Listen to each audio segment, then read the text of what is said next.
19ویں پارے میں حضرت سلیمان علیہ الصلاۃ والسلام کا واقعہ بڑا دلچسپ بھی ہے، بہت اہم بھی ہے، وہ رہ گیا تھا تو وہ پہلے مکمل کر لیتے ہیں، پھر ہم آگے چلیں گے۔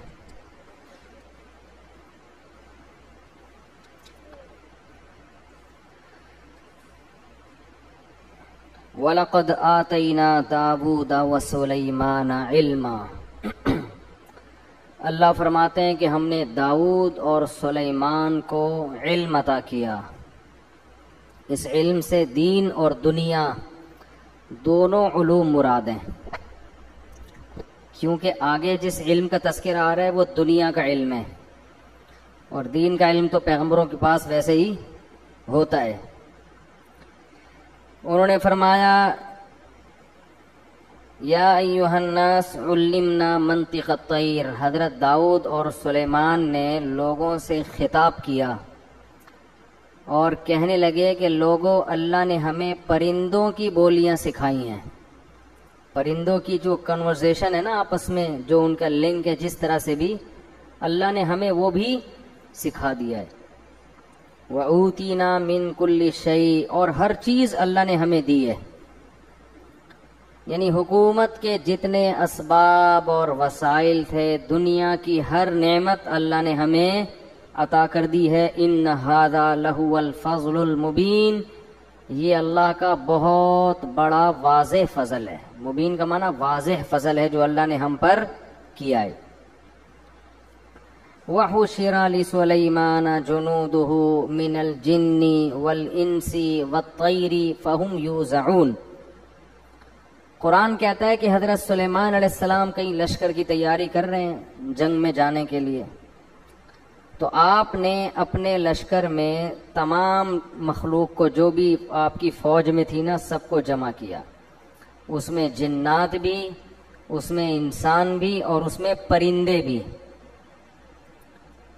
حتیٰ اذا اتوا علی واد النمل، چیونٹیوں کی ایک وادی تھی، اس کے قریب سے جب یہ لشکر گزرنے لگا، قالت نملۃ یا ایھا النمل ادخلوا مساکنکم، ایک چیونٹی نے اناؤنسمنٹ کی، پوری چیونٹیوں کے لشکر سے خطاب کیا اور کہا اے چیونٹیوں، اپنے بل میں داخل ہو جاؤ، لا یحطمنکم سلیمان وجنودہ وہم لا یشعرون، ایسا نہ ہو کہ سلیمان اور اس کا لشکر تمہیں رونتا ہوا چلا جائے اور ان کو پتہ بھی نہ چلے۔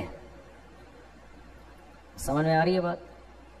فَتَبَسَّمَ ضَاحِكًا مِّن قَوْلِهَا، اللہ فرماتے ہیں حضرت سلیمان اس چیونٹی کی بات سن کر کھل کھلا کے ہنس پڑے۔ وقال، اور کہنے لگے، رب اوزعنی ان اشکر نعمتک التی انعمت علی، اے اللہ تو نے جو مجھ پر نعمت کی ہے، مجھے اس نعمت کے شکر کی توفیق عطا فرما دے۔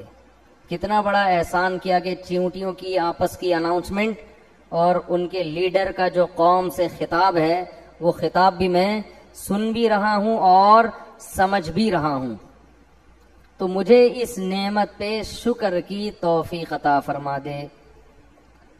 جو نعمت تو نے مجھ پہ کی ہے، وعلی والدیہ، اور میرے والدین پر جو نعمت کی، میرے والدین کون ہیں؟ داؤد علیہ السلام اور ان کی جو بھی زوجہ ہوں گی، ان دونوں پر بھی تو نے نعمت کی ہے، اس کا بھی شکر کی توفیق دے۔ وَأَنْ أَعْمَلَ صَالِحًا تَرْضَاهُ، اور اے اللہ مجھے توفیق دے کہ میں ایسا اچھا عمل کروں جس سے تو خوش ہو جائے۔ کیا خاندانی دعا ہے یا نہیں ہے؟ وَأَدْخِلْنِي بِرَحْمَتِكَ فِي عِبَادِكَ الصَّالِحِينَ، اور مجھے اپنی رحمت سے اپنے نیک بندوں میں شامل کر لے۔ یہ چھوٹا سا واقعہ ہے مگر اس میں بڑے اسباق ہیں۔ ایک تو ہمیں ایک سائنسی حقیقت پتہ چلتی ہے کہ بہت سے جانوروں کے آپس میں مواصلاتی رابطے ہوتے ہیں۔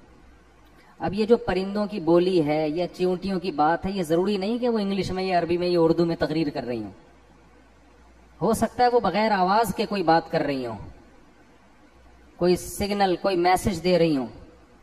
آپ آج بھی دیکھیں پرندے اڑتے ہیں، ایسے لائن بنا کے، قطار بنا کے چلتے ہیں، اور ان کا آپس میں رابطہ ہوتا ہے۔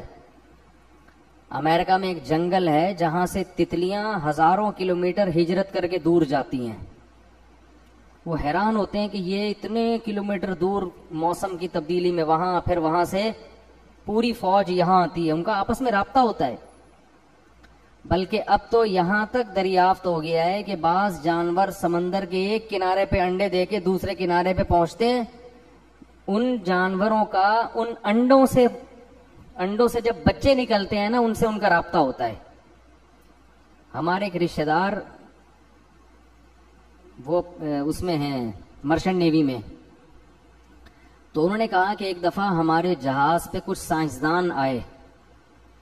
وہ سائنسدانوں نے سمندر کے کچھ جانور تھے جن کے اوپر کوئی آلات نصب کیے. پوچھا گیا بھائی یہ کیا کر رہے ہو؟ انہوں نے کہا کہ ہم اس پہ حیران ہیں کہ یہ جو سمندری مخلوق ہے یہ سمندر کے ایک کنارے پہ انڈے دیتے ہیں، لیکن ان انڈوں اور ان سے جب بچے نکلتے ہیں تو ان کی ماؤں کا ان سے رابطہ رہتا ہے. تو یہ کون سی ریز ہیں جو ان کی کھوپڑی سے نکل کے ان کی کھوپڑی میں ٹرانسفر ہو رہی ہیں، یہ کیسے پہنچتے ہیں؟ اس کی سیٹنگ ہو رہی ہے، اس کو ٹریس کرنے کی کوشش کر رہے ہیں. اتنا عجیب اللہ کا نظام ہے. یہ ایسے ہی تھوڑی کائنات خود بخود وجود میں آ گئی اور ایسے ہی اتفاق سے بس ڈارون پھینک کے چلا گیا اور ہماری یونیورسٹی میں اس کو کیچ کر کے لوگ اس پھینکے ہوئے مال کو پڑھ بھی رہے ہیں اور اس فضول ترین لٹریچر کو پڑھا بھی رہے ہیں اور دہریے ہو رہے ہیں. سمجھتے نہیں ہو بات؟ اب موبائل کے ذریعے ہمارے رابطے ہوتے ہیں. لوگ یہ کہتے ہیں سائنسدانوں کی ایجاد ہے سیل فون، کہ آپ کی بات کو یہاں سے وہاں تک پہنچا دیا. سائنس کسی چیز کی موجد نہیں ہوتی، یاد رکھو. سائنس کسی چیز کو ایجاد نہیں کرتی، پہلے سے موجود چیزوں پر مطلع ہو جاتی ہے. ایک بہت خاندانی اور ٹیکنیکل پوائنٹ کی بات ہے، اس کو سمجھنے کے لیے کھوپڑی کا بیدار ہونا ضروری ہے. بہت ٹیکنیکل بات ہے. یہ سائنس کی جتنی ایجادات ہیں نا، یہ حقیقت میں اللہ کی قدرت کی دلیل ہیں. سائنسدانوں نے کچھ بھی نہیں بنایا، پتہ چلا ہے. اس کی مثال ایسے، گولڈ کتنا چمکدار ہوتا ہے نا، کیا خیال ہے؟ گولڈ کو گولڈ کہتے ہیں اس لیے. اولڈ کو پتہ نہیں کیوں گولڈ کہتے ہیں، میری سمجھ میں آج تک آیا نہیں. حالانکہ وہ تو چمکدار کہتے ہیں نا، اولڈ از گولڈ، لیکن اولڈ تو عجیب صحیح ہوتا ہے. ٹھیک ہے نا؟ تو خیر کچھ محاورے چل پڑے ہیں، کچھ چیزیں اولڈ اچھی ہوتی ہیں. خیر، اب آپ سونار کے پاس گئے، آپ نے کسی کے ہاتھ میں سونا دیکھا، کوئی لاکٹ دیکھا، کوئی زیور دیکھا. کہاں سے لیا؟ جی مجھے فلاں سونار نے دیا ہے. سونار کے پاس پہنچے، تو نے کہاں سے لیا؟ وہ کہے گا فلاں جگہ. ہوتے ہوتے ہوتے اس آخری شخص کے پاس پہنچ گئے جس نے وہ سونا کان سے نکالا تھا. پہلا وہ شخص ہوگا نا جو مزدور جس نے سونا کان سے نکالا ہے. آپ کہو کہ یار، پہلے تو آپ متاثر ہو، آپ نے کہا یار یہ سونار کا کمال ہے، کیسی خوبصورت چیز مارکیٹ میں لے کر آیا جس میں نہ زنگ لگتا ہے، نہ وہ پانی سے خراب ہو رہی ہے، نہ ہوا سے. سونے کا یہی خاصیت ہے نا. آپ نے کہا یہ اس کا کمال ہے یار. آپ نے کیا کیا؟ آپ نے کہا یار جس نے یہ گولڈ، میری گھر والی کے ہاتھ میں سونے کے کنگن ہے نا، آپ کی فرض کرو، آپ نے کہا کہ یار یہ بڑے اچھے لگ رہے ہیں. تو آپ نے کہا بیگم یہ جس نے بھی یہ گولڈ دیا ہے نا، یہ بنایا ہے، میں اس کو نوبل انعام دلوانا چاہتا ہوں. اس نے کہا بھائی مجھے کیا پتا، میں نے تو سونار کی دکان سے لیا. آپ پہنچ گئے سونار کے پاس، سلیوٹ کیا آپ نے، یار تمہاری عظمت کو سلام، کیا چمکدار چیز. وہ کہے گا بھائی میں نے تو صرف اس کو کیا کیا ہے، ایک خاص شکل میں ڈھالا ہے، میں نے تو خود کہیں اور سے لیا ہے. آپ کہو گے پھر تم نے جس سے لیا اس کو سلوٹ ہے یار. آپ وہاں پہنچ گئے بھائی، وہ کہے گا بھائی ہم نے تو خود ہول سیل کی مارکیٹ سے اٹھایا ہے، ہم تو سیل پرچیز کرتے ہیں، باقی ہمیں کیا پتا. آپ نے کہا اچھا تم نے کہاں سے لیا، میں اس کو انعام دلواؤں گا. آپ وہاں پہنچ گئے. جب وہاں پہنچے تو اس نے کہا یار ہمیں تو خام مال ملا تھا، تو ہم نے تو صرف پگھلا کے کچرا الگ کیا اور سونا الگ کیا اور ہول سیل مارکیٹ میں بیچ دیا. تو یہ تو آگ کا ایک خاص ٹیمپریچر ہوتا ہے، اس ٹیمپریچر پہ سونا الگ ہو جاتا ہے اور کچرا الگ. اس دن میں شیر شاہ کی بھٹی میں گیا، تانبا پگھلا رہے تھے، اللہ کی پناہ. تانبے کو نا کچرا نہیں ہوتا تانبے کا, بھٹی میں ڈالا ہوا ہے اور وہ ایک خاص ٹیمپریچر پہ پانی کی طرح پگھلتا ہے تانبا, تو اس کو چھانتے ہیں, کچرا الگ تانبا الگ. ایسا جہنم کا منظر, اللہ کی پناہ یار. تو خاص ٹیمپریچر پہ بھائی وہ تجربہ کر کے ان کو پتا چل گیا کہ سونا کس ٹیمپریچر پہ پگھل جاتا ہے, اس سے کچرا الگ سونا الگ. تو ہم نے تو یہ کام کیا ہے, اس پہ تھوڑا سا شکریہ بنے گا ان کا کہ یار کمال ہے آپ کا, ایک خاص ٹیمپریچر پہ محنت کرتے ہیں آپ اور سونے کو پگھلا کے, لیکن یہ کریڈٹ آپ کو نہیں جاتا. تو آپ نے کہاں سے لیا ہے؟ سونا بنانے کا کریڈٹ آپ کو نہیں جاتا, آپ نے کہاں سے لیا؟ تو کہے گا بھائی میں نے تو فلاں ساؤتھ افریقہ میں کھدائی ہو رہی ہے, وہاں سے ان سے ہمارا ٹھیکہ چل رہا ہے, ہم وہاں سے کچرا اٹھاتے ہیں. آپ نے کہا یار اس کا مطلب جو وہاں کھدائی کرنے والا ٹھیکیدار ہے نا, یہ پھر اس کا کمال ہے, اس کو انعام ملنا چاہیے, ایسی خوبصورت چیز مارکیٹ میں لا رہا ہے. آپ وہاں پہنچے, وہ کہے گا بھائی یہ تو میرا کمال نہیں ہے, مجھے تو یہ سائنسدانوں نے بتا دیا کہ ادھر پڑا ہوا ہے کچھ مشینیں آلات کے ذریعے, تو نکالنے والے کون ہیں؟ یہ مزدور ہیں. اب مزدور رہ گئے انعام دینے کے لیے. آپ مزدوروں کے پاس گئے, انہوں نے کہا بھائی ہمیں کیا پتا, ہمیں تو یہاں کچھ چمک والی چیزیں نظر آئی تھی, ہم نے کھدائی کی, ہمیں سائنسدانوں نے بتایا, جو زمین کے ماہرین ہوتے ہیں, ہم نے نکال کے کچرا مارکیٹ میں پھینکتے رہتے ہیں, صفائی آگے ہوتی رہتی. آخر میں کمال کس کا بنتا ہے؟ جس نے اس زمین میں پیدا کیا. تو پتا چلا پیدا کسی اور نے کیا ہے, اصل تو اس کا کمال ہے. باقی تو سب اس میں یا تو کچھ تبدیلی کر رہے ہیں یا اس پر مطلع ہو رہے ہیں کہ یہ ہے کہاں. بنانے والا ان میں سے کوئی بھی بولو نہیں ہے. کمال اس کا ہے جس نے مٹی کے اندر سونا پیدا کر دیا. ایسی اس کی کیا اس نے فارمولا بنایا اس کے اندر, وَأَنزَلْنَا الْحَدِيدَ فِيهِ بَأْسٌ شَدِيدٌ وَمَنَافِعُ لِلنَّاسِ. سورہ حدید کا نام ہی لوہا ہے. اللہ کہتے ہیں ہم نے زمین میں لوہا اتارا ہے جس میں لوگوں کے بے پناہ فائدے اور اس میں لوگوں کی تجارت ہے, منفعت ہے. کیسا اسکریپ کا کاروبار ہوتا ہے کہ نہیں ہوتا؟ لوہا بھی ہے, پیتل بھی ہے, تانبا بھی ہے اور کاپر بھی ہے, پتہ نہیں کیا کیا چیزیں اللہ نے زمین کے اندر اتار دی ہیں. تو جو بنانے والا ہے نا, یہ سارا کریڈٹ اصل میں اس کو جاتا ہے. تو یاد رکھیں جتنی سائنسی ایجادات ہیں اس میں سائنس موجد کسی چیز کی نہیں ہے, کریٹر نہیں ہے. بنانے والا کون ہے؟ اللہ.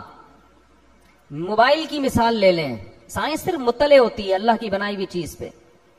یہ جو آپ یہاں فون کرتے اور ڈائریکٹ امریکہ میں آپ کی کال ملتی ہے, السلام علیکم. وعلیکم السلام, کیا حال ہے بھائی, طبیعت ٹھیک, سب سیٹ چل رہا ہے, مارکیٹ میں کوئی پرابلم تو نہیں ہے؟ ہاں بھائی ٹھیک. ایک دم آپ کی بات وہاں اور ان کی بات یہاں.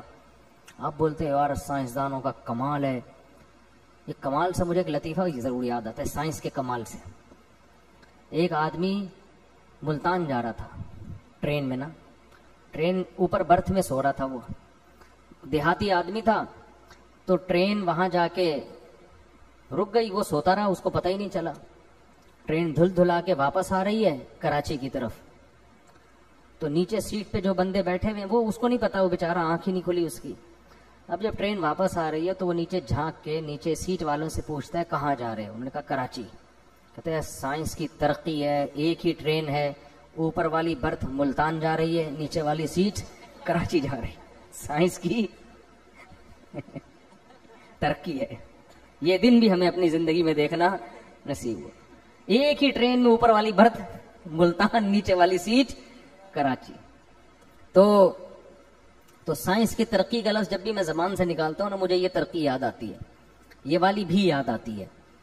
تو ہم یہ کہتے ہیں یار ہم ادھر فون ملاؤ, ٹھک ٹھک ٹھک, ایک دم ہماری بات کہاں پہنچنا شروع, امریکہ. وہ وہاں سے بات کر رہا ہے, پتہ نہیں یار یہ سائنس کی ترقی.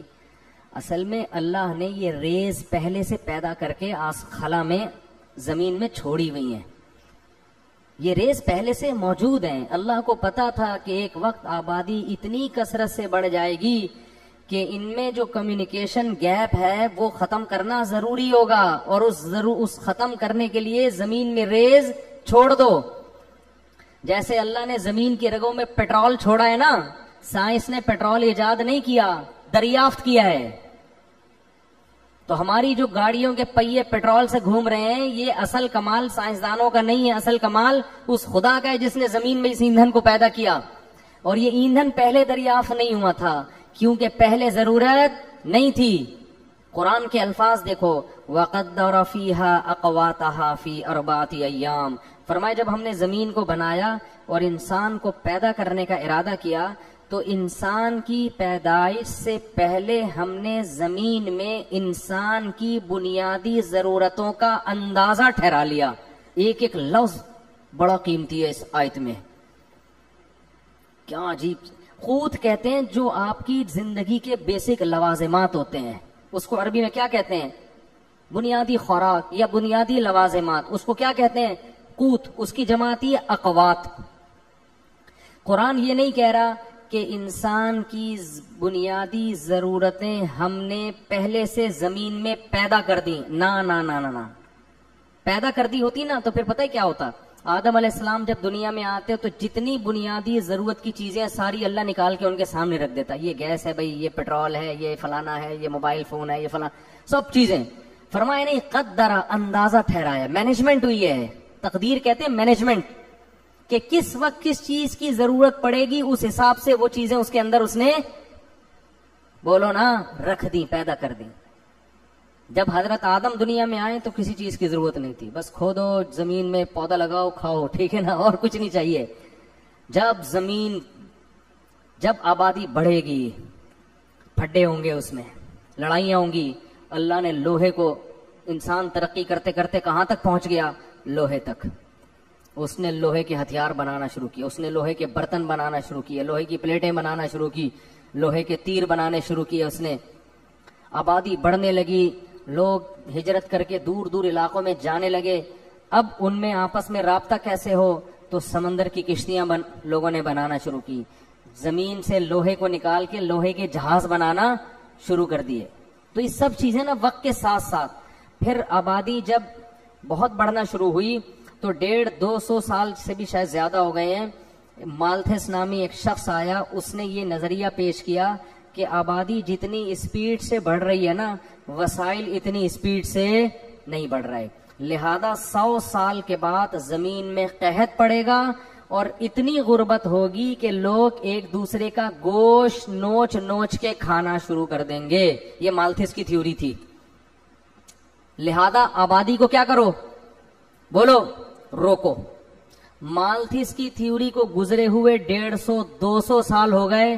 لوگوں کو جتنی اونچی سطح کا رزق آج مل رہا ہے، ماہرین معیشت کہتے ہیں تاریخ میں ایسا رزق کبھی بھی نہیں ملا. کیوں؟ مالتھس بے وقوف کو یہ نہیں پتا تھا، وہ کیلکولیٹر میں کیلکولیشن کر رہا تھا کہ ٹماٹر پیدا ہونے کی اسپیڈ یہ ہے اور بچے پیدا ہونے کی اسپیڈ اس سے زیادہ ہے، تو ٹماٹر کم پڑ جائیں گے، بچے زیادہ. گندم کی اسپیڈ یہ ہے، بچوں کی اسپیڈ یہ، تو گندم کم ہو جائے گی، بچے زیادہ. اس کو یہ نہیں پتا تھا کمبخت کو کہ بے وقوف آدمی، بچہ پہلے پیدا ہوتا ہے، ماں کی چھاتیوں میں دودھ بعد میں ہوتا ہے، یہ کیلکولیٹر میں نہیں آتا. بہت مشکل ہے بھائی، بات سن. پیدا تو ہونے دو، اللہ چیزیں پیدا کرے گا. گدے گھوڑوں کا دوڑ تھوڑی رہے گا، زراعت ڈبل ہو جائے گی اس سے، اس لیے کہ مشینیں ایجاد ہو جائیں گی. اللہ نے انسان کے لیے لوہا زمین میں اتارا ہے، جس میں قرآن کہہ رہا ہے فیہ منافع، بے شمار منفعتیں رکھ دی ہیں اس لوہے میں.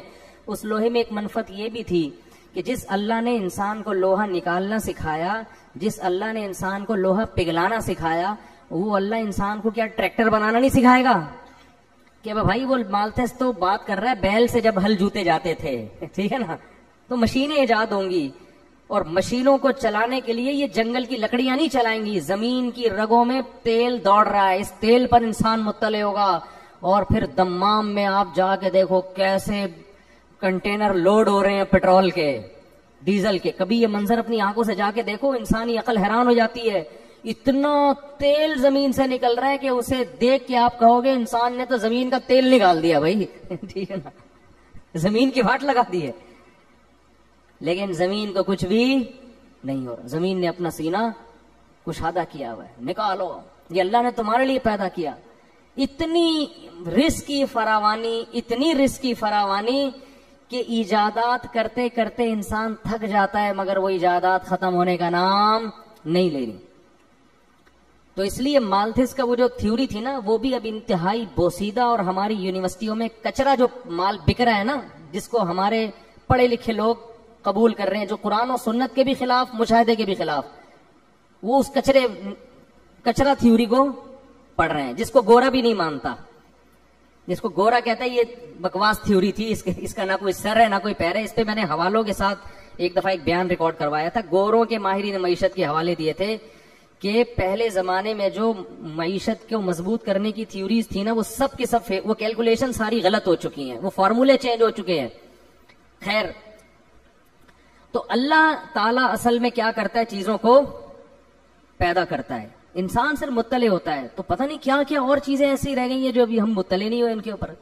تو یہ جو آپ یہاں سے وہاں بات پہنچاتے ہو، یہ بھی اس آیت میں داخل ہے. قدر فیہا اقواتہا، اللہ نے زمین میں انسان کی ضرورت کی جتنی چیزیں تھی ان کا اندازہ پہلے سے بولو لگا لی کہ اس اندازے سے میں ایک چیزیں پیدا کروں گا، اور وہ جیسے جیسے آبادی بڑھتی چلی جائے گی لوگ اس کو حاصل کرتی. جتنی بھی آبادی بڑھ جائے دنیا میں، آبادی کی وجہ سے اگر مسائل کھڑے ہوئے نا، تو یہ اللہ پہ الزام ہے کہ ایک شخص کسی کی دعوت کرتا ہے، جتنے آدمیوں کو گھر میں بلائے گا نا ان سے زیادہ کا کھانا پکواتا ہے. وہ ایسا کبھی نہیں کرتا کہ 20 افراد بلا لیے اور کھانا 15 کا پکایا. تو اللہ بھی کہہ رہے انسان کمبخت، تیرے پیدا ہونے سے پہلے میں نے زمین میں اندازے لگا لیے تھے کہ اس کو کیا کیا چاہیے ہوگا، تو وہ تیری سوچ سے زیادہ ہے، کم نہیں ہے. سمجھ میں آ رہی ہے تو ٹھیک ہے، نہیں تو رہنے دو، جیسے چل رہے ہو ویسے ہی. 2 بچے ہی اچھے، 2 بچے ہی اچھے. وہ ایک آدمی فیملی پلاننگ میں جاب کرتا تھا، محکمہ منصوبہ بندی میں، تو اس کے 12 بچے تھے. تو کسی نے کہا خود تو دوسروں کو کہتے ہیں 2 بچے ہی اچھے، خود 12 رکھے ہوئے، کہہ رہے ہیں ان میں اچھے صرف 2 ہی ہیں، ان میں اچھے صرف 2 ہی ہیں. ٹھیک ہے، تو میں نے صحیح کہا تھا 2 بچے ہی اچھے، باقی سارے گندے. لیکن الٹے لطیفے بھی بنے ہوئے ہیں. ایک آدمی کے 24 بچے تھے، کسی نے کہا تمہیں فیملی پلاننگ والے تنگ نہیں کرتے آ کے؟ کہتے ہیں آئے تھے، وہ اسکول سمجھ کے واپس چلے گئے. ٹھیک ہے نا. تو خیر، تو قدر فیہا اقواتہا. تو اب یہ دیکھو حضرت سلیمان علیہ السلام نے جو چیونٹی کی آواز سنی، اس سے ہمیں پتہ چلتا ہے کہ ان جانوروں میں آپس میں کیا ایک مضبوط نظام ہے. شہد کی مکھیوں میں ہے، دیمک میں ہے. دیمک جو اپنا گھر بناتی ہے نا، اس پہ باقاعدہ کتابیں لکھی گئی ہیں سائنسدانوں نے، کیا شاہکار، مل کے کام کرتے ہیں سب آپس میں، کام ڈیوائیڈ ہوتے ہیں، تو نے یہ کرنا ہے، تو نے یہ کرنا ہے. ٹیمپریچر کو مینٹین رکھنے تک کا اللہ نے علم عطا کیا ہے دیمک کو. دیمک جو بناتی ہے نا مٹی کا گھروندہ، آپ اس کو ہلکا نہ سمجھیں، اس میں ٹیمپریچر کیسے مینٹین ہوگا، وینٹیلیشن کا کیا انتظام ہوگا، ان تمام چیزوں کی کیلکولیشن کر کے دیمک گھر بناتی ہے. میں نے دیمک کی گھر پہ ایک سائنسدان کی پوری کتاب پڑھی ہے، میں پڑھ کے حیران ہو گیا کہ یار دیمک کے پاس اتنی کھوپڑی کہاں سے آ گئی. ایسا ہی نہیں. اب یہ چیونٹیوں کو دیکھو جو گھر بناتی ہیں، جو بل بنانے کے بعد جو باہر ان کا چیونٹوں کا اور چیونٹیوں کی جو بجری پڑی ہوئی ہوتی ہے، کیسی گول گول، کیسی خوبصورت انداز سے ہوتی ہے نا. ابھی کچھ دن پہلے میں نے کیا دیکھا، ایک چیل نے اٹیک کیا نا، میں جا رہا ہوں ایک دم نیچے آئی ہے، میں ڈر گیا کہ یہ تو ایئر اٹیک ہو رہا ہے، اللہ خیر کرے. کیا ہے، نیچے ایک تنکا پڑا ہوا تھا، اس کو اٹھا کے لے گئی. کیا اللہ کی قدرت کی دلیل ہے یار. جگہ جگہ سے تنکے جمع کر رہی ہے. کیوں؟ اس کے انڈے دینے کا وقت آ گیا ہے. اسے اللہ نے سکھایا اب تو انڈے دے گی، پہلے تیری شادی ہوگی پھر تو انڈے دے گی، اور اب ساری زندگی انڈے ہی نہیں دینا، تو نے کچھ کام بھی کر. کہتے ہیں نا انڈے دے رہا ہے کہ یہاں بیٹھ کے، لوگ کہتے ہیں نا. گھروندا بنا رہی ہے، اپنا گھونسلہ بنا رہی ہے. کتنے خوبصورت خوبصورت گھونسلے پرندے بناتے ہیں، کیسے ان کو آپس میں ان کو جوڑتے کتنے خوبصورت انداز میں. آپ یوٹیوب پہ سرچ کریں. اچھا، انگلش میں جو ڈاکومنٹریز ہیں جانوروں پر اور عربی میں ہیں، ان میں بڑا فرق ہے.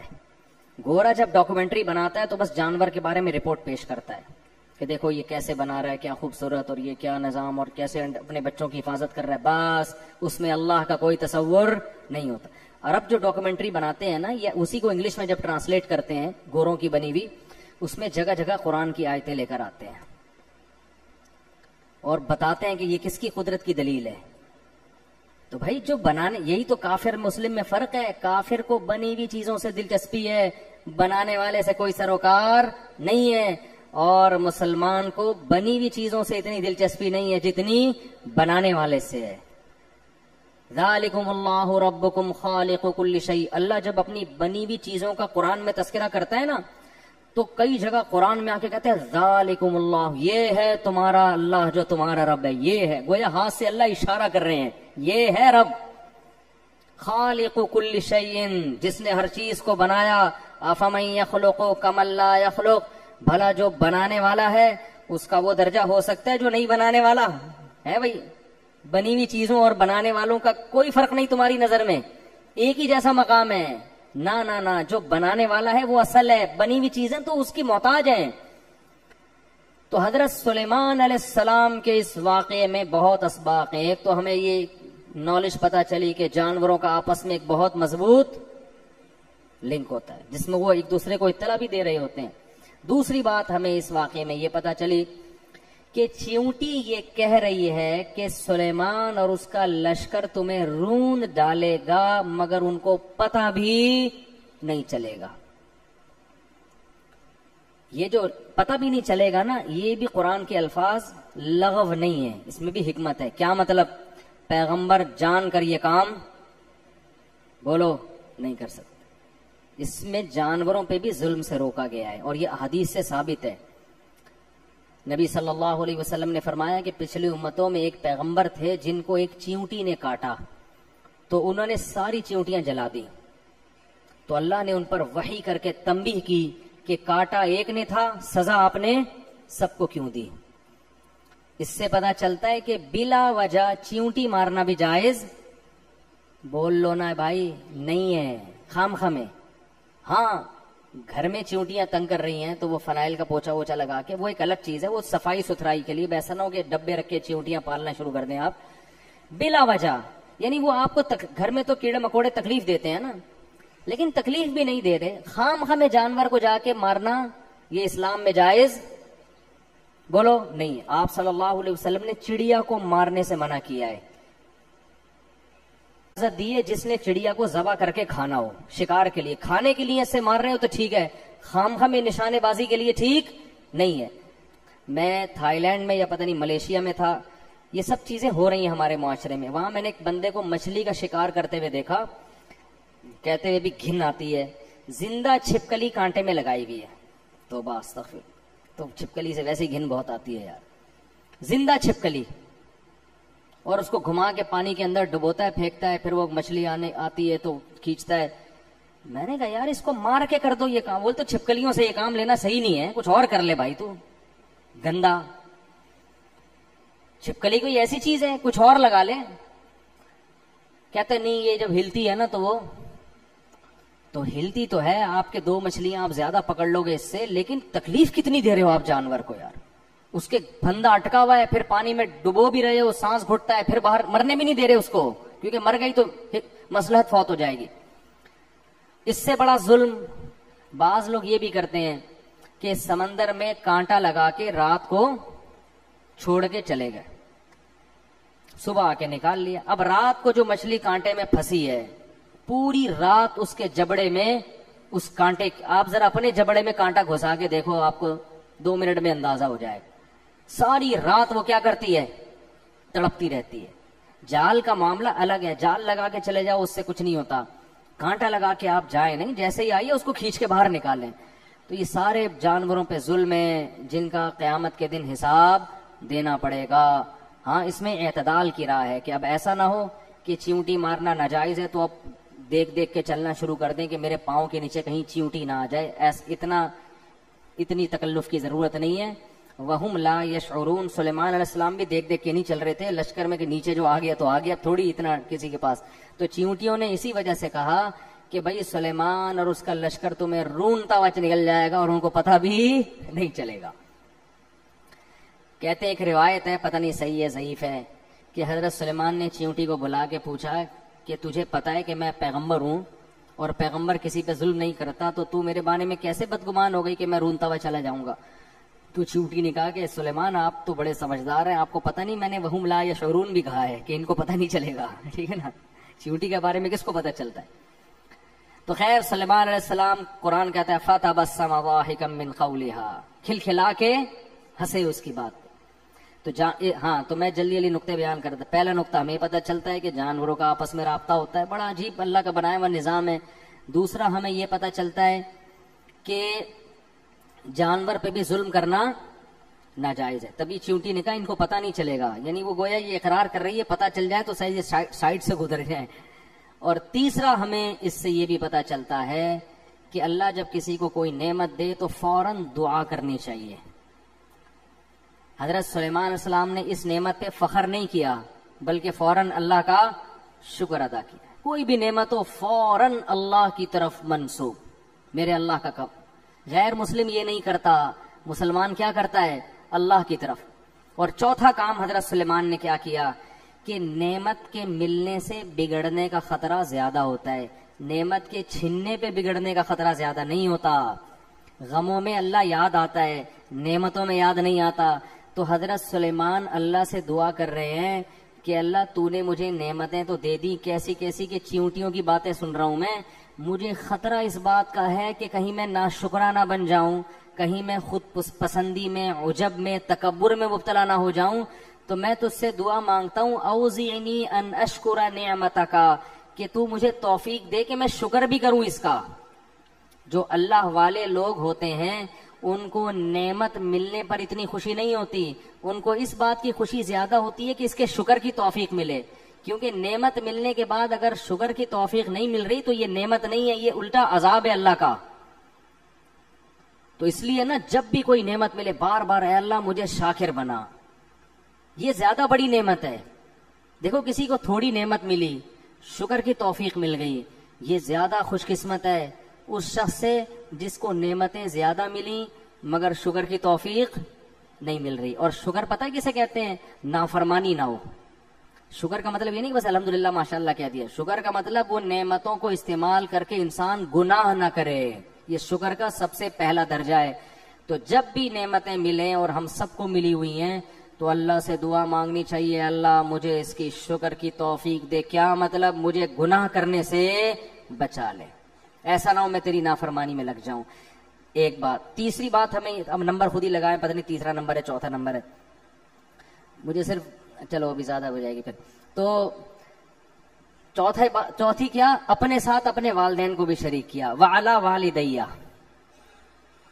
کہ تو نے میرے والدین پر بھی جو نعمت کی ہے اس کی بھی مجھے شکر کی توفیق دے.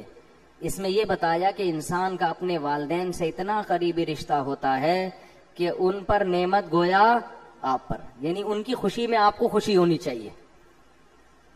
اور دعا میں ہمیشہ اپنے والدین کو اپنے ساتھ رکھنا چاہیے.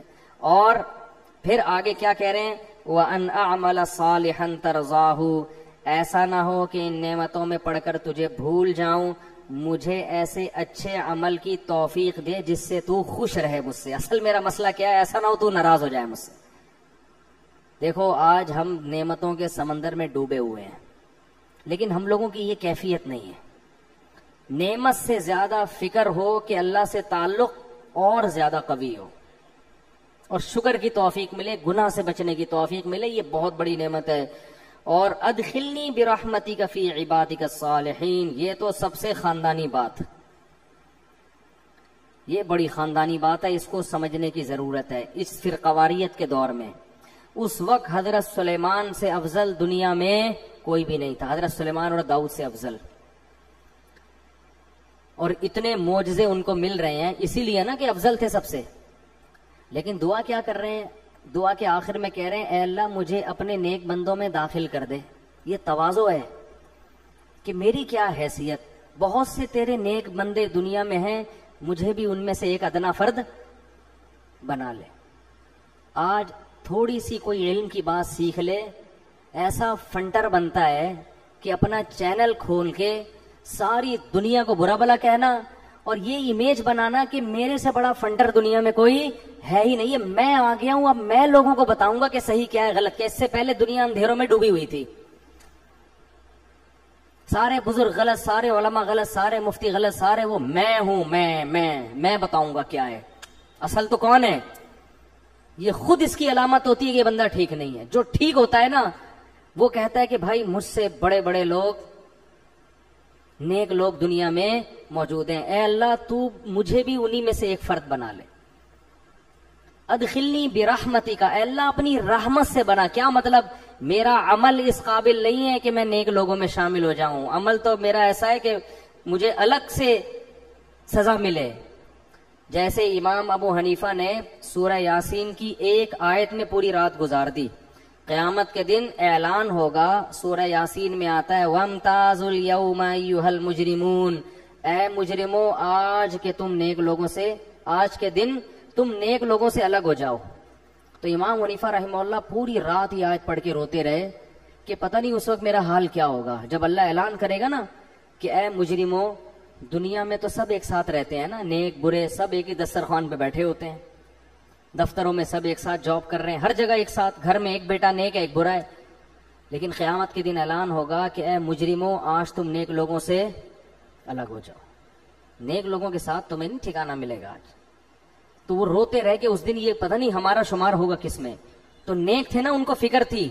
تو سلیمان علیہ السلام اپنے وقت کے سب سے افضل ترین پیغمبر، تو اللہ سے دعا کیا کر رہے ہیں، اے اللہ میں اس قابل نہیں ہوں، ادخلنی برحمتی کا، یہ نہیں کہہ رہے اے اللہ میری عبادت کو دیکھتے ہوئے ہونا یہ چاہیے کہ مجھے جو ہے وہ، میں ہوں تو ویسے سب سے اچھا ہی، اگر ہم ہوتے تو یوں دعا مانگتے، اے اللہ تجھے پتا ہے سب سے اچھا تو میں ہوں، کیونکہ میں نے سب کی دکانیں بند کر دی، میرا چورن مارکیٹ میں بک رہا ہے جس سے میں نے ایسا کر دیا ہے کہ اب کوئی سر اٹھانے کے قابل نہیں ہے، اور وہ بزرگ کی کتاب میں میں نے فلاں کیڑا نکالا، اس بزرگ کی کتاب میں فلاں کیڑا نکالا، اس بزرگ کی کتاب میں فلاں کیڑا نکال کے میں نے پوری کیڑوں کی ایک بوری جمع کر کے رکھی ہوئی ہے جس پہ کوئی اسپرے کرنے والا نہیں ہے، اتنے کیڑے میں نے، جو ایسا کر رہا ہوتا ہے نا اس کو خود کیڑوں کے علاج کی ضرورت ہوتی ہے، تو میں نے یہ کر دیا، میں نے یہ کر دیا، اب میں ہوں تو اللہ وہ تو سب کو، میرے سبسکرائبر دیکھ کے تجھے اندازہ ہو جانا چاہیے کہ میں سب سے افضل ہوں اس کائنات میں، ٹھیک ہے نا،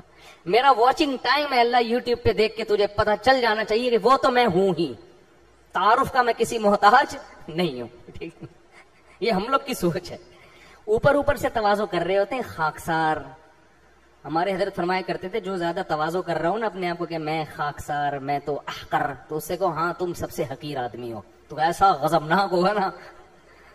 احقر کا مطلب ہوتا ہے سب سے حقیر، تو بھائی تو خود ہی تو کہہ رہا ہے سب سے حقیر، تو ہم نے اگر کہہ دیا ہاں تو سچی مچی میں واقعی سب سے حقیر ہے، ایسا تیش میں آئے گا نا غضب میں، اس کا مطلب وہ ڈرامہ کر رہا ہے، ٹھیک ہے، سمجھتا نہیں ہے، تو جتنا سمجھتے ہو نا اتنا ہی بولا کرو۔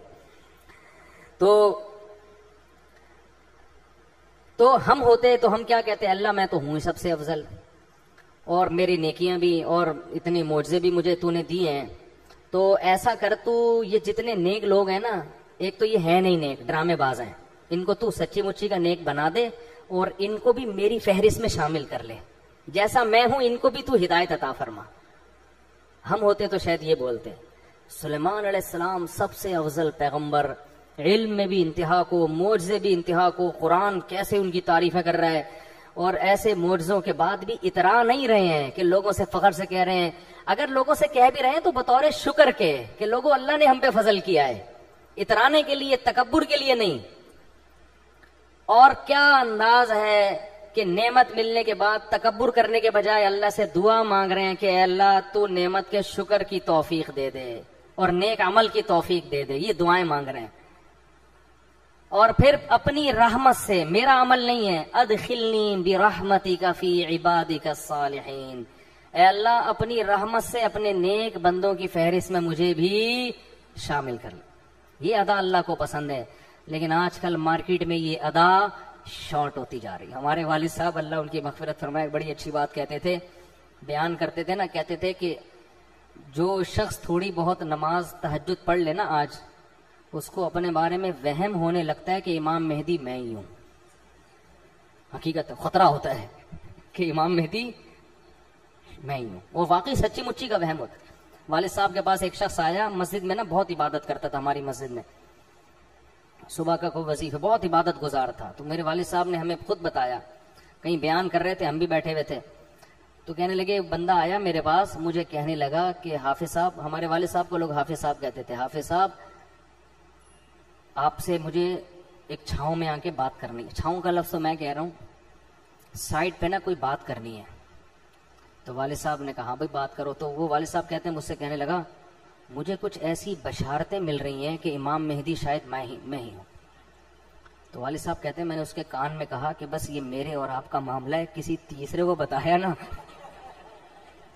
کوئی گارنٹی نہیں ہے وہ کیا کرے گا تمہارے سے, وہ مار بھی سکتا ہے جان سے, بس یہیں دبا دو اس راز کو جو ہے نا. اچھا مشورہ دیا کہ وہ راز وہیں دب گیا, ورنہ تحریک لبیک والوں نے چھوڑنا نہیں تھا اس کو تو وہ راز وہیں دب گیا. اس کو سمجھایا بھائی تو تھوڑا معمول کم کر لے, تو نارمل جیسے لوگ نماز روزہ کرتے ہیں نا اس طرح کر لے, تیرا دماغ کی سیٹنگ کیا. بعد میں سمجھایا, اس وقت تو اتنا وہ اس میں تھا کہ بس وہ میں ہی ہوں امام مہدی. تو اور ادھر سلیمان علیہ السلام کیا کہہ رہے ہیں, ادخلنی برحمتک فی عبادک الصالحین, اے اللہ مجھے بھی اپنی رحمت سے اپنے نیک بندوں میں شامل کر لے. آگے ہدہد کا واقعہ ہے. ہدہد مارکیٹ سے شارٹ تھا, بس 2 منٹ لوں گا اس پہ. سارے پرندے جمع ہو گئے لیکن دیکھا کہ ہدہد مارکیٹ سے شارٹ. اس زمانے میں سلیمان علیہ السلام کے دور میں مارکیٹ سے شارٹ ہونے کی اجازت نہیں تھی. مارکیٹ میں ہر وقت مناسب ریٹ پر اویلیبل ہونا ضروری تھا.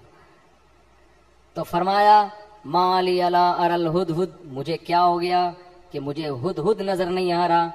ام کان من الغائبین, ایسا ہے کہ مجھے نظر نہیں آ رہا یا وہ واقعی مارکیٹ سے شارٹ ہے. یعنی یہ ممکن ہے کہ ہو یہاں کہیں چھپا بیٹھا ہو, مجھے نظر نہیں آ رہا. اس سے یہ بھی پتہ چلتا ہے کہ انبیاء عالم الغیب نہیں ہوتے. کنفیوز تھے حضرت سلیمان علیہ السلام کہ ابھی یہاں ہے یا کہیں گیا ہوا ہے.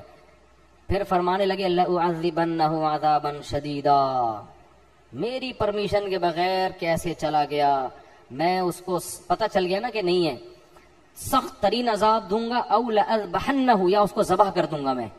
او لیأتینی بسلطان مبین, جب تک میرے پاس غیر حاضری کی مضبوط دلیل لے کر نہیں آتا اس وقت تک معافی نہیں ہے. آپ کہیں گے ابھی جانوروں پہ رحم کے فضائل بیان ہو رہے تھے, ابھی ذبح کرنے کی باتیں ہو رہی ہیں. ادھر چیونٹی کو بھی پاؤں نہیں رکھا جا رہا جان کر, ادھر ہدہد کو ذبح کرنے کی دھمکیاں. اور بھائی یہ آرمی تھی سلیمان علیہ السلام کی, فوج تھی, اس میں فوجیوں کو مارکیٹ سے شارٹ ہونے کی اجازت, بولو جنگ کے میدان میں جا رہے ہیں اور ایک فوجی نے کہہ دیا بھائی آفیسر, اب وہ جنگ میں بندہ شارٹ ہے. اب ہے بھائی جنگ میں کمانڈر صاحب دیکھ رہے ہیں کہ یار اس بندے کو میں یہاں بٹھا کر گیا تھا, مورچے میں بندہ ہی نہیں ہے, تو وہ نانی سے ملنے گیا ہوا ہے اپنی, ہے بھائی چھوڑ دیں گے فوجی اس کو, بھائی کورٹ مارشل ہو جائے گا. لمحے خطا کرتے ہیں اور صدیاں سزا. تو یہ آرمی کا قانون تھا کہ ہدہد سے تو ایجنسی کا کام لے رہے تھے سلیمان علیہ السلام, خبریں لے کر آ بھائی کسی بھی وقت ہمیں ضرورت پڑ سکتی ہے, اور تو مارکیٹ سے کیا ہو گیا بغیر اطلاع کے شارٹ ہو گیا. تو اس لیے وہاں یہی سوٹیبل ہے, سخت سزا دوں گا یا کاٹ. اگر کچھ بھی عذر نہیں ہے, نانی سے ملنے گیا ہوا ہے, پھپھو سے ملاقات کے لیے گیا ہوا ہے ہدہد, تو پھر کیا ہوگا, پھر تو ذبح, تاکہ دوسرے ہدہد کو آئندہ کے لیے عبرت ہو کہ سلیمان کی فوج سے شارٹ ہونے کی اجازت نہیں ہے. ایسے تھوڑی جہاد ہوتا ہے, تو فوج کا تو لا بالکل ایک الگ ہوتا ہے. تو ہدہد مارکیٹ میں آ گیا نا. فما کسا غیر بعید, ابھی حضرت سلیمان یہ باتیں کر ہی رہے تھے, بھی بندہ کہاں ہے. تو قرآن کہتے ہیں فقال, ایک دم ہدہد آیا, احط بما لم تحط به, اے سلیمان ایسی رپورٹ لے کر آیا ہوں. مزہ اس کے تو الفاظ یہ نہیں تھے ہمارا تو یہی اسٹائل ہے نا, سلیمان علیہ السلام ایسی رپورٹ لے کر آیا ہوں کہ بس مزہ آئے گا آپ کو, ایسی رپورٹ لے کر آیا ہوں. وہ رپورٹ کیا ہے, آپ کا یہ دعویٰ ہے کہ میں دنیا میں اللہ کا نظام نافذ کر رہا ہوں, ہے بھائی اتنی بڑی فوج جس میں جنات بھی ہیں, پرندے بھی ہیں, اور 100 لاکھوں گھوڑے بھی ہیں, اور ایسی زرہیں آپ کے والد بنایا کرتے تھے, اور آپ اور ہواؤں میں اڑ اڑ کے جا رہے ہیں آپ دنیا میں, اور آپ اس خوش فہمی میں ہیں کہ دنیا میں فتح کر چکا ہوں. ایسا نہیں ہے, ایک ایسی حکومت کی اطلاع لے کر آیا ہوں آپ کے پاس کہ وہ گورنمنٹ چھوٹی موٹی گورنمنٹ نہیں ہے, بہت بڑی پاورفل آپ جیسی حکومت, اور ہے بھی غیر مسلم. سورج کی عبادت کرتے ہیں وہ لوگ. یعنی چھوٹی موٹی حکومت ہوتی تو ہم کہتے کہیں کونے کھانچے میں آپ سے چھپی رہ گئی ہوگی.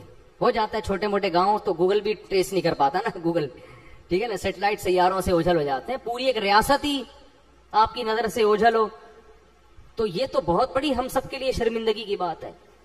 تو انی وجدت امرأۃ تملکہم، میں ایسی رپورٹ لے کر آ جاؤں، ایک پوری گورنمنٹ ہے جس میں ایک عورت حکومت کر رہی ہے، وَأُوتِيَتْ مِنْ كُلِّ شَيْءٍ، تمام اسباب و وسائل ان کو دیے گئے ہیں، مضبوط پاورفل ہے گورنمنٹ، چھوٹی موٹی حکومت نہیں ہے، لڑنا بھی ان سے آسان نہیں ہے، وَلَهَا عَرْشٌ عَظِيمٌ، بادشاہ لوگ نا اپنے تخت سے اپنی دولت اور اپنے وسائل دکھایا کرتے تھے، تو عرش اس کا تخت بھی معمولی نہیں ہے، لیکن میں دیکھتا ہوں وجدتها وقومها يسجدون للشمس من دون اللہ، پوری ریاست اس ملکہ سمیت اللہ کو چھوڑ کے سورج کو سجدہ کر رہے ہیں، اور آپ کو پتہ ہی کوئی نہیں ہے۔ بھائی اتنا بڑا جرم افراد نہیں کر رہے، پوری ایک اسٹیٹ کر رہی ہے اور بہت پاورفل، اور آپ کو پتہ ہی ہے۔ بھائی آپ یہاں بیٹھے ہیں، میں یہ کر رہا ہوں، میں یہ کر رہا ہوں، آپ کو پتہ ہی کوئی نہیں۔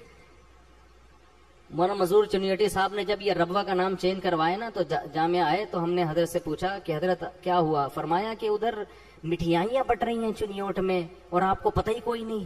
تو جب بھی یہ لفظ کہتا ہوں نا پتہ ہی کوئی نہیں، مجھے حضرت مولانا مظہور چنیوٹی یاد آتے، فرمانے لگے ادھر مٹھیائیاں بٹ، مٹھائی کو فرما رہے تھے مٹھیائیاں، پنجابی تھے نا، تو بڑا دیسی لہجہ اچھا لگا مجھے ان کا، کہا ادھر چنیوٹ میں مٹھیائیاں بٹ رہی ہیں اور ادھر آپ کو پتہ ہی کوئی نہیں۔ تو بالکل یہی اسٹائل ہدہد کا۔ ہدہد کہہ رہے ہیں سلیمان آپ یہاں باتیں کر رہے ہیں، میری یہ حکومت نہیں، ادھر پوری ایک ریاست ہے، ریاست بھی کمزور نہیں، پاورفل، اور پوری ریاست سجدہ کس کو کرتی ہے؟ اللہ کو چھوڑ کے سورج کو، اور آپ کو پتہ ہی کوئی نہیں ہے۔ پھر آگے ہدہد کی بس تقریر کر کے بیان ختم کرتا ہوں۔ ہدہد کہنے لگا اللہ یسجدوا للہ الذی یخرج الخبء فی السماوات، کہ میری سمجھ میں نہیں آتا جو اللہ آسمانوں اور اندھیروں کو روشنیوں سے جدا کرنے والا ہے اور ہمارے پوشیدہ اور ظاہر باتوں کو جانتا ہے، اس اللہ کو چھوڑ کر ان کمبختوں کو ہو کیا گیا کہ کس کو سجدہ کر رہے ہیں؟ ہدہد کو۔ اتنی کھوپڑی اللہ نے ہدہد کو بھی دی ہے، شیطان کو، اس کو سورج کو، تو ان کو ہو کیا گیا کہ اللہ کو چھوڑ کے سجدہ کس کو کر رہے ہیں؟ سورج۔ تو اتنی کھوپڑی اللہ نے ہدہد کو بھی دی ہے کہ مخلوق کے سامنے سجدہ کرنے والے سینس لیس ہوتے ہیں۔ اگر جب وہ ہدہد دیکھتے ہوں گے کہ اتنے سارے لوگ پتھر کے بنے ہوئے بتوں کو سجدہ کرتے ہیں، تو اگر ان ہدہدوں کو اللہ زبان دے دینا اور ہماری سمجھ میں آ جائے کہ یہ کیا کہہ رہے ہیں، تو یہ مندروں پہ بیٹھ کے یہی کہتے رہیں گے کہ بھائی ان کو کیا ہو گیا کہ خدا کو چھوڑ کے وہ سورج تو پھر بھی چڑھتا ہے نا آسمان پہ، اتنی خدمت کر رہا ہے، یہ بت تو کچھ بھی نہیں کر رہا۔ اور پھر اللہ لا الہ الا هو رب العرش العظیم، پھر ہدہد کہنے لگا اللہ وہ ذات ہے جس کے سوا کوئی عبادت کے لائق نہیں اور وہ بہت بڑے عرش کا مالک ہے۔ سلیمان علیہ السلام نے پھر آگے کہا بھائی دیکھ تو نے بعض دفعہ انسان جب غائب ہوتا ہے نا تو کچھ کہانیاں گنتیاں سیکھ کے آ جاتا ہے، جو بھی مارکیٹ سے شارٹ ہوگا جب مارکیٹ میں آئے گا کچھ تو کہانی سنائے گا نا۔ کیا خیال ہے بھائی؟ حضرت سلمان نے سوچا کہ توحید پہ تقریر بھی کر دی اس نے۔ جو جھوٹ بولتا ہے نا، جو جھوٹا ہوتا ہے وہ جھوٹ کو بہت خوشنما نعروں میں رکھ کے پیش کرتا ہے، تو اس کا امکان تھا اگر دیکھو ہدہد آ کے صرف اتنی تقریر کر دیتا کہ جی آپ کو پتہ نہیں ہے میں خبر لے کر آیا، ایک گورنمنٹ ہے اور یہ کچھ کر رہی ہے، چپ ہو جاتا۔ حضرت سلیمان شاید سمجھ جاتے کہ سچ بول رہے ہیں، لیکن آگے اس نے پوری توحید پہ تقریر شروع کر دی، تو اس بات کا امکان تھا کہ فنٹر بننے کی کوشش کر رہا ہے، ٹھیک ہے نا، اس بات کا امکان تھا کہ جھوٹ بول رہا ہے لیکن فنٹر گیری کر رہا ہے، کہ تاکہ میرا یہ جھوٹ سچا لگے کہ میں توحید کے معاملے میں اتنا سینسٹیو ہوں کہ مجھ سے یہ منظر دیکھا نہیں جا رہا۔ اس لیے حضرت سلیمان نے کہا کہ بھائی یہ 2 نمبر ہی بھی کر سکتا ہے، ٹھیک ہے نا، اتنا نیک اور ایسی توحید پہ تقریر، اور مجھے ان کو کیا ہو گیا اللہ کو چھوڑ کے، ایکچولی میں ڈپریشن میں جا رہا ہوں، میں اسٹریس میں جا رہا ہوں، مجھے سمجھ میں نہیں آ رہا۔ تو جھوٹ بولنے والے بہانے باز بھی اس طرح کر رہے ہوتے ہیں۔ اس لیے سلمان نے کہا کہ یا تو بہت نیک ہے، ٹھیک ہے نا، تجھے واقعی شرک پہ بڑی تکلیف ہو رہی ہے، یا تو سچ کہہ رہا ہے، تو ہم دیکھیں گے، ایسے تیری بات کا یقین نہیں کریں گے۔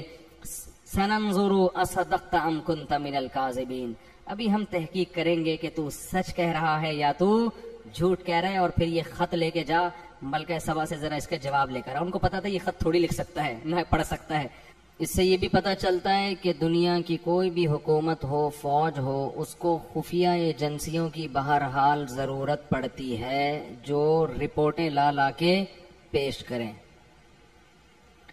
تو سلیمان علیہ الصلاۃ والسلام نے ہدہد کو کہا کہ تو غیر حاضر تھا، جب تک غیر حاضری کی مضبوط دلیل پیش نہیں کرے گا اس وقت تک تیرا عذر قبول نہیں ہوگا.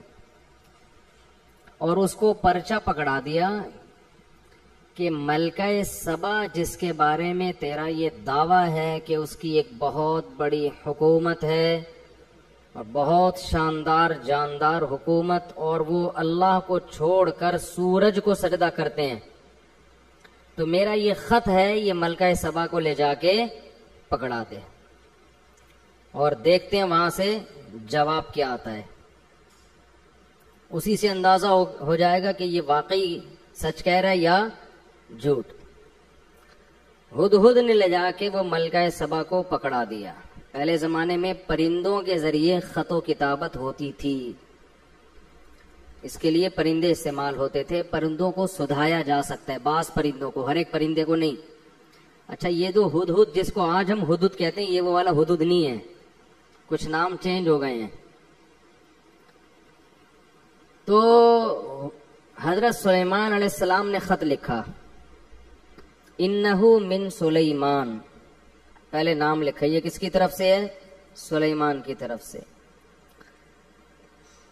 وَإِنَّهُ بِسْمِ اللَّهِ الرَّحْمَنِ الرَّحِيمِ، اور اس کا مضمون یہ ہے اللہ کے نام سے شروع کرتا ہوں جو بڑا مہربان اور نہایت رحم کرنے والا ہے.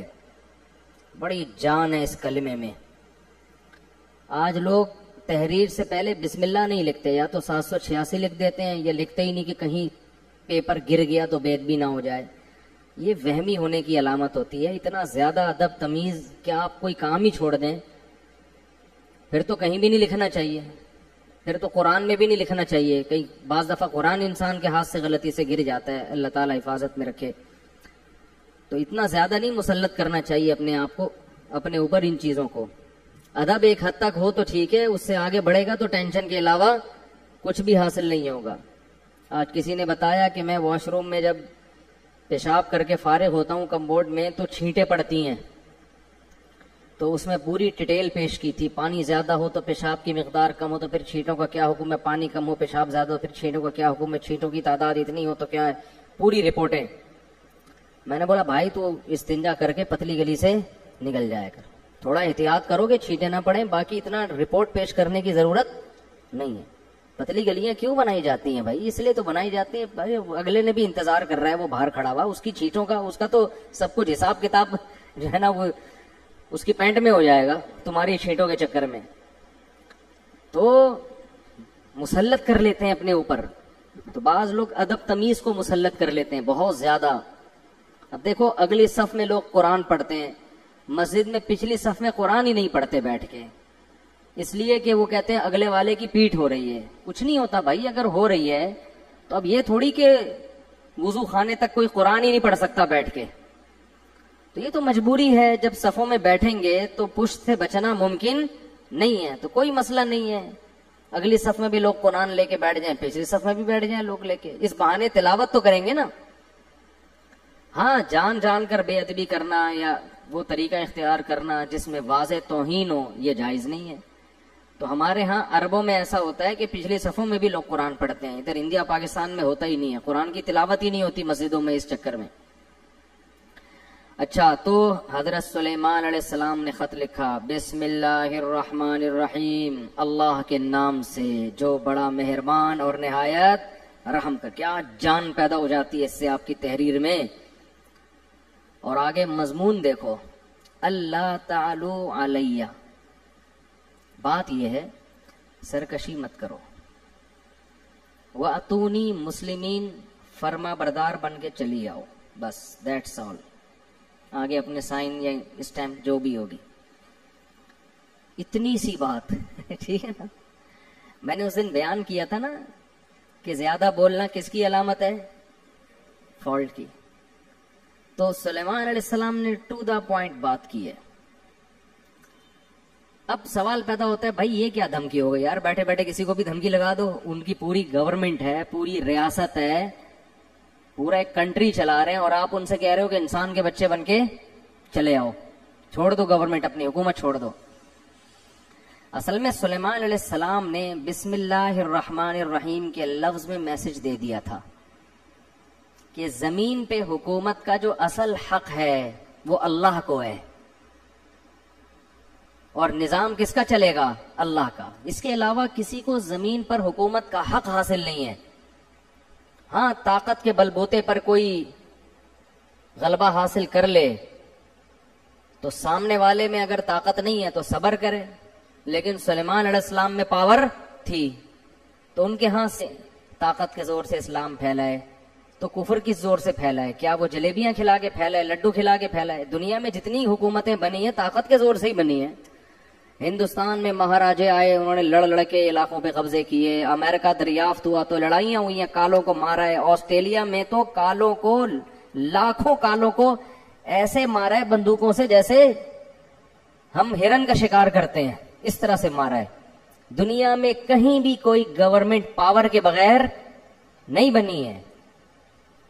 اس کے بعد پھر وہ جمہوری نظام آیا گورنمنٹ بننے کے بعد کہ اب ملک کے حاکم کی سلیکشن کیسے ہوگی۔ تو اسلام نے کیا حکم دیا، اور اسلام تو طاقت کے زور سے پھیلا ہی نہیں ہے۔ ایک شخص آپ دنیا میں ایسا نہیں دکھا سکتے جس کو تلوار رکھ کے مسلمان کیا گیا ہو، ایک شخص نہیں دکھا سکتے آپ ایسا۔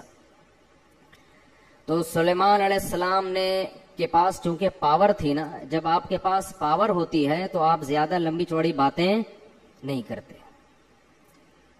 طاقت جب ہوتی ہے نا، دیکھو ایک باڈی بلڈر نے اپنا واقعہ سنا ہے، بہت ڈولے شولے بنے ہوئے بڑے لمبے چوڑے، تو ان کا کسی سے پھڈا ہو گیا نا، جس سے پھڈا ہوا اس نے اس باڈی بلڈر کو دیکھا نہیں تھا، بس ویسے ہی لڑنے چلا گیا گھر، ابے تو نے میرے بھائی کو چھڑا، ابے تیری ایسی کی تیسی، جا کے دروازہ نوک کیا۔ اب یہ بلڈر مجھے خود اپنا واقعہ سنا رہا ہے، بلڈر کا دروازہ نوک کیا، اس نے تھا باریک سا دبلا پتلا جو نوک کرنے والا ہے۔ تو بلڈر جب کہتا ہے، مجھے کہتا ہے جب میں گھر سے باہر نکلا نا تو مجھے دیکھ کے نا وہ ایسے غصے میں غضبناک آگ بگولا ہو رہا ہے، مجھے ڈر یہ لگ رہا تھا کہ جتنا اس کو غصہ آ رہا ہے اس کی صحت اتنا غصہ افورڈ نہیں کر سکتی۔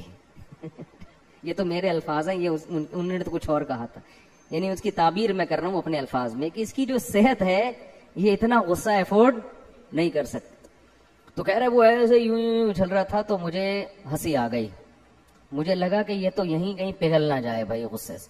تو کہہ رہے مجھے ہنسی آ گئی، میں نے کہا یار جا، تو وہ چلا گیا بڑے آرام سے۔ وہ کیا ہوا، تو پاور ہے نا، تو زیادہ لمبی چوڑی باتوں کی بولو ضرورت نہیں ہے، ٹو دا پوائنٹ بات سے ہی مسئلہ حل ہو جاتا ہے۔ اسی طرح یاد رکھو جب کسی باطل سے بحث ہوتی ہے تو باطل سے بحث میں بھی لمبی چوڑی باتوں کی ضرورت نہیں ہوتی، اور باطل کی عادت ہوتی ہے باتوں کو طول دیتا ہے۔ میری کچھ دن پہلے بحث ہوئی تھی نا تقلید کے موضوع پر، میں نے پوچھا تقلید کسے کہتے ہیں، انہوں نے کہا بغیر دلیل کسی کو ماننا اور یہ حرام ہے۔ تو میں ایک بات پہ اڑ گیا تھا کہ صحابہ نے بھی تو، بہت سے تابعین نے تو صحابہ کی بات کو بلا دلیل فالو کیا ہے، تو یہ کیا ہے؟ تو وہ پوری بحث میں اس کا جواب نہیں آیا۔ تو کھینچتے رہو بحث کو، کھینچتے رہو۔ منکرین حدیث سے دو چار کی طرح ہم باتیں پوچھتے ہیں کہ اگر حدیث حجت نہیں ہے تو یہ جو قرآن نے کہا ہے کہ نبی ڈیفائن کریں گے کہ قرآن میں کیا لکھا ہے، تو وہ نبی کا ڈیفائن کیا ہوا کہاں گیا؟ ہمیں تو یہ حدیثوں میں ہی ملتا ہے، اگر یہ غلط ہے تو پھر صحیح کہاں ہے؟ قیامت تک منکرین حدیث بغلے جھانکتا رہے گا، اس کا جواب نہیں دے گا، بات کو گھمائے گا وہ۔ تو باطل ہمیشہ بات کو کیا کرتا ہے؟ دائیں بائیں گھماتے۔ قادیانی سے آپ پوچھ لیں کہ فرض کر لو نبی صلی اللہ علیہ وسلم آخری نبی نہیں ہے، نقل کفر نباشت، فرض کر لو، تو اس سے یہ کہاں ثابت ہوتا ہے کہ مرزا نبی ہے؟ حضرت عیسیٰ آخری نبی نہیں تھے، تو کیا ان کے بعد جو بھی نبوت کا دعویٰ کرے وہ نبی ہوگا؟ ایسا تھوڑی ہے۔ آپ کے ذمے یہ نہیں ہے کہ ختم نبوت کا مسئلہ، آپ کے ذمے مرزا کو نبی ثابت کرنا ہے۔ تو آؤ اس پہ بات کرتے ہیں کہ مرزا شریف آدمی بھی تھا یا نہیں تھا، آپ شرافت ثابت کر دو، نبی ہم خود ہی مان لیں گے۔ قادیانی الٹا لٹک جائے گا مگر اس بحث پہ آمادہ نہیں ہوگا، کیونکہ اس کی کتابوں سے پتہ چلتا ہے کہ وہ شریف انسان نہیں تھا، اسی کی کتابوں سے۔ سمجھتے نہیں ہو میرا خیال ہے بات کو، پھر بھی نکل پڑتے ہو رات کو۔ تو بحثوں کو الجھانے کی کوشش کی جاتی ہے. تو اللہ تعالیٰ نے وہ کیا تھا مسئلہ یار, تو سلیمان علیہ السلام کیونکہ پاورفل تھے نا, تو یہ نہیں کہ پورا لمبا 6 صفوں کا لیٹر لکھ رہے ہیں. ایکچولی بات اصل میں یہ ہے کہ دیکھیں میں اللہ کا سچی مچی کا نبی ہوں, اور یہ ہے کہ وہ لمبی, بھائی حاکم سے بات ہو رہی ہے, حاکم کی آنکھوں میں آنکھیں ڈال کے بات کرو گے تو بات سمجھ میں آئے گی. حاکم جیسے ہو تو بات کرو, ورنہ بات کرنے کی ضرورت نہیں ہے. ورنہ عام آدمی کو کیا ضرورت ہے حکمرانوں سے خام خام پنگا لینے کی. معذرت کے ساتھ ایسے الفاظ میں استعمال کروں, کوئی دوسرا لفظ پنگے کے متبادل ہو تو مجھے بتائیں, اگلے بیان میں وہ یوز کروں گا. پھر میں حاکم سے الجھنے کی بلا وجہ کیا ضرورت ہے, ورنہ اپنی اوقات میں رہو نا. تو سلیمان علیہ السلام کے پاس ایک پاورفل حکومت تھی. تو سلیمان علیہ السلام کا انداز کیا تھا, اللہ تعالی علیہ, مجھ پر سرکشی مت کرنا, مجھ پر سرکشی. کیونکہ بادشاہ کو جب کوئی خط جاتا ہے نا اس قسم کا, تو پہلے تو وہ تیش میں آتا ہے, اس نے مجھے خط کیسے لکھا ہے, اس نے مجھے, تو انہوں نے پہلے بتا دیا کہ یہ دھمکی والے لہجے میں بات کرنا مجھے بالکل پسند نہیں ہے. ٹھیک ہے نا. جب مسلمانوں کی خلافتیں تھیں نا, تو مسلمانوں کا اسٹائل بھی یہی ہوا کرتا تھا, یہی اسٹائل ہوا کرتا تھا. تو اس لیے قرآن کہہ رہا ہے اپنے آپ کو مضبوط کرو, مضبوط طاقتور بناؤ, اسٹائل چینج کرو. لیکن طاقتور بنائے بغیر اگر اسٹائل چینج کر دیا نا تو لینے کے دینے پڑ جائیں گے. وہی حال ہو جائے گا جو باڈی بلڈر کے گیٹ پر آیا تھا اور کانپتا ہوا واپس چلا گیا.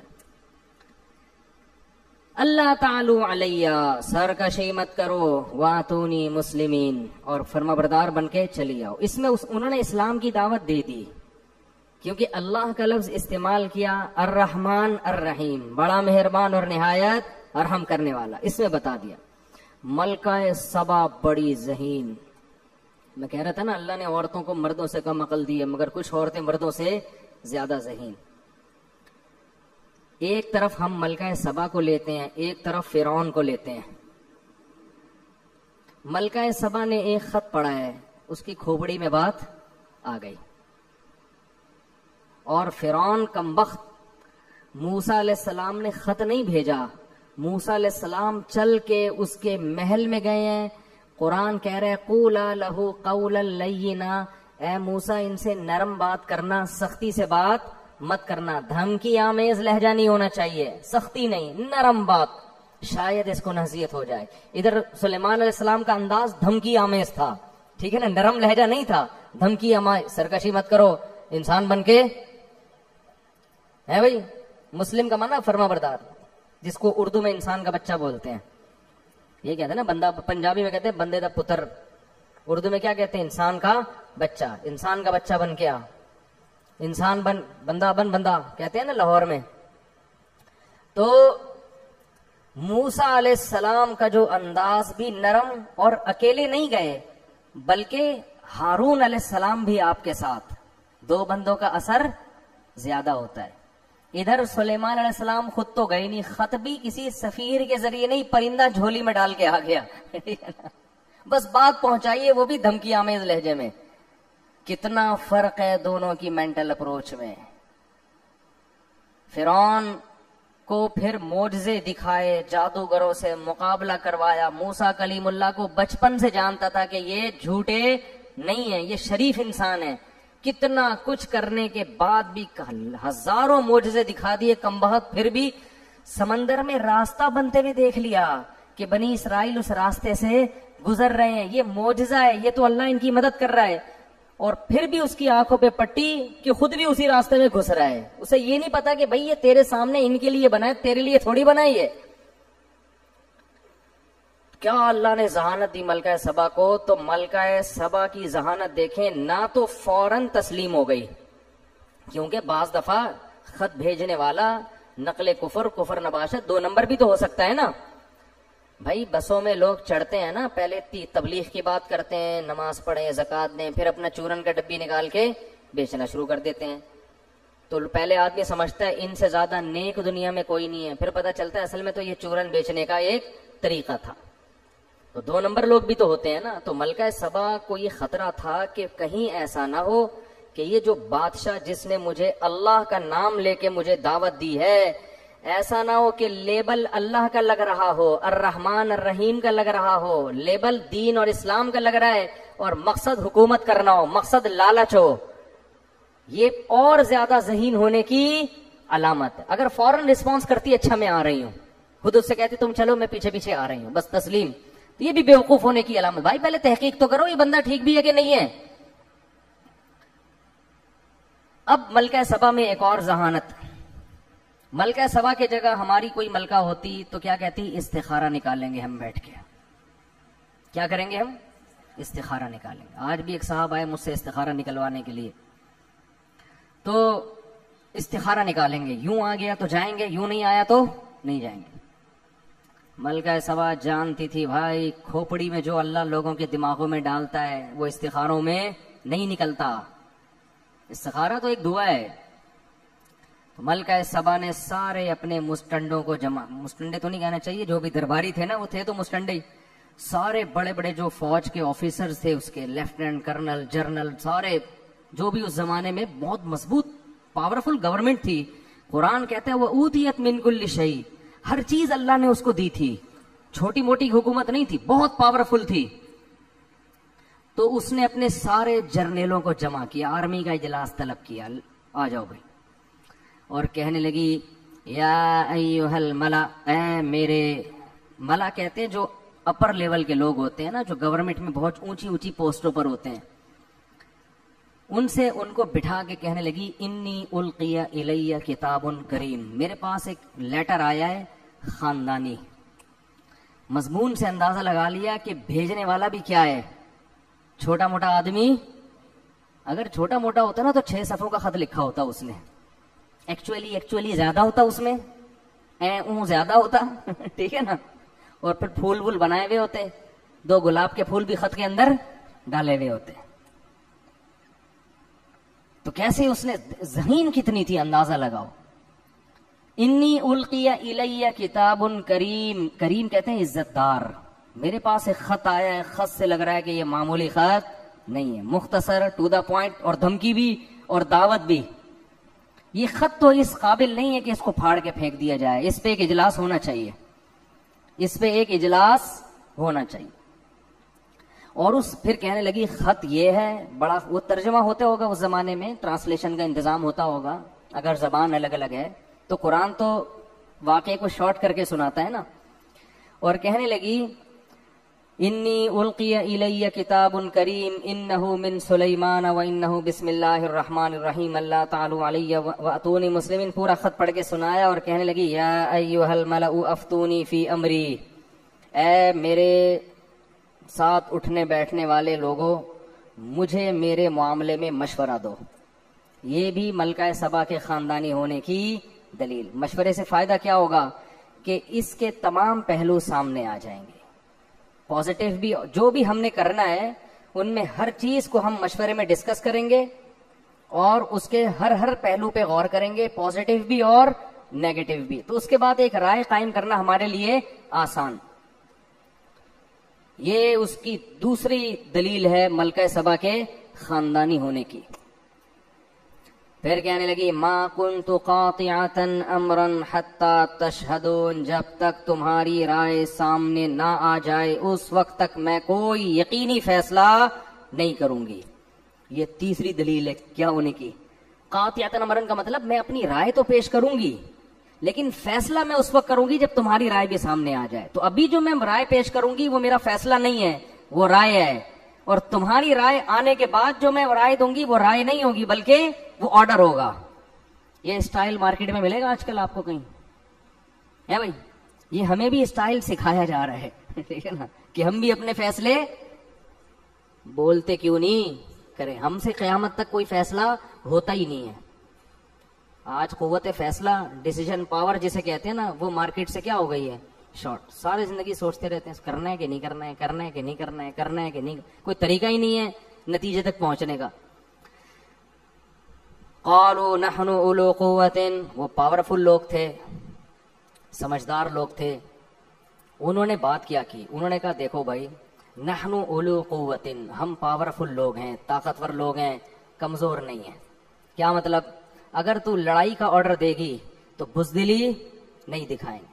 یہ کسی ملک کی آرمی کے خاندانی ہونے کی دلیل ہے کہ جب گورنمنٹ مشورہ لے رہی ہو فوج سے کیا خیال ہے بھائی اس کنٹری پہ حملہ کرنے کا، تو فوج یہ نہیں کہ ابھی دیکھیں ایکچولی ابھی تو اتنے سارے مسائل چل رہے ہیں، کیا ابھی پھڈا ختم نہیں ہوا دوسرا پھڈا شروع کر دیا آپ نے، ہیں یہ کوئی بات ہے؟ لڑائی پھڈے، اور خط بھی تو دیکھو نا، خود ہی کہہ رہی ہو خاندانی خط ہے، اوپر سے اس بندے سے لڑواؤ گی ہم کو؟ معیشت دیکھو کہاں جا رہی ہے، ڈالر دیکھو کہاں جا رہا ہے، وہ بھی لڑائی کی بات۔ یہ فوج پہ یہ باتیں سوٹ بولو نہیں کرتی، فوج پہ یہ بات سوٹ کرتی، بھائی لڑائی کے لیے ہر وقت تیار ہے، آرڈر کرو، بس آرڈر آپ کا ہوگا۔ یہ بھی فوج کے کیا خاندانی ہونے کی دلیل۔ لیکن انہوں نے ایک فالٹ تھا اس میں، فالٹ یہ تھا کیونکہ وہ ملکہ سبا کی طرح ذہین نہیں تھے، فالٹ یہ تھا کہ آپ رائے وہ دیں جو آپ کی اپنی خدمات تو پیش کریں آپ، لیکن آپ سے مشورہ یہ نہیں لیا جا رہا کہ آپ لڑنے کے لیے تیار ہیں یا نہیں، مشورہ آپ سے یہ لیا جا رہا ہے کہ لڑنا مناسب ہے یا نہیں، کیا کریں۔ اس بارے میں انہوں نے کوئی مشورہ نہیں دیا، تو اس کا مطلب خاندانی تھے مگر اتنے نہیں جتنی ملکہ سبا خاندانی تھی۔ ظاہر ہے یہ اس سے زیادہ خاندانی ہوتے پھر یہ اس کے باپ بن کے بیٹھے ہوئے ہوتے نا وہاں پہ، ٹھیک ہے نا، اس کی تھوڑی سلیکشن ہوتی۔ تو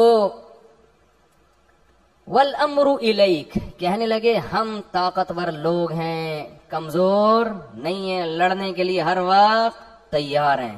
والامر الیک، لیکن فیصلہ تو نے کرنا ہے، ملک کی حاکم کون ہے؟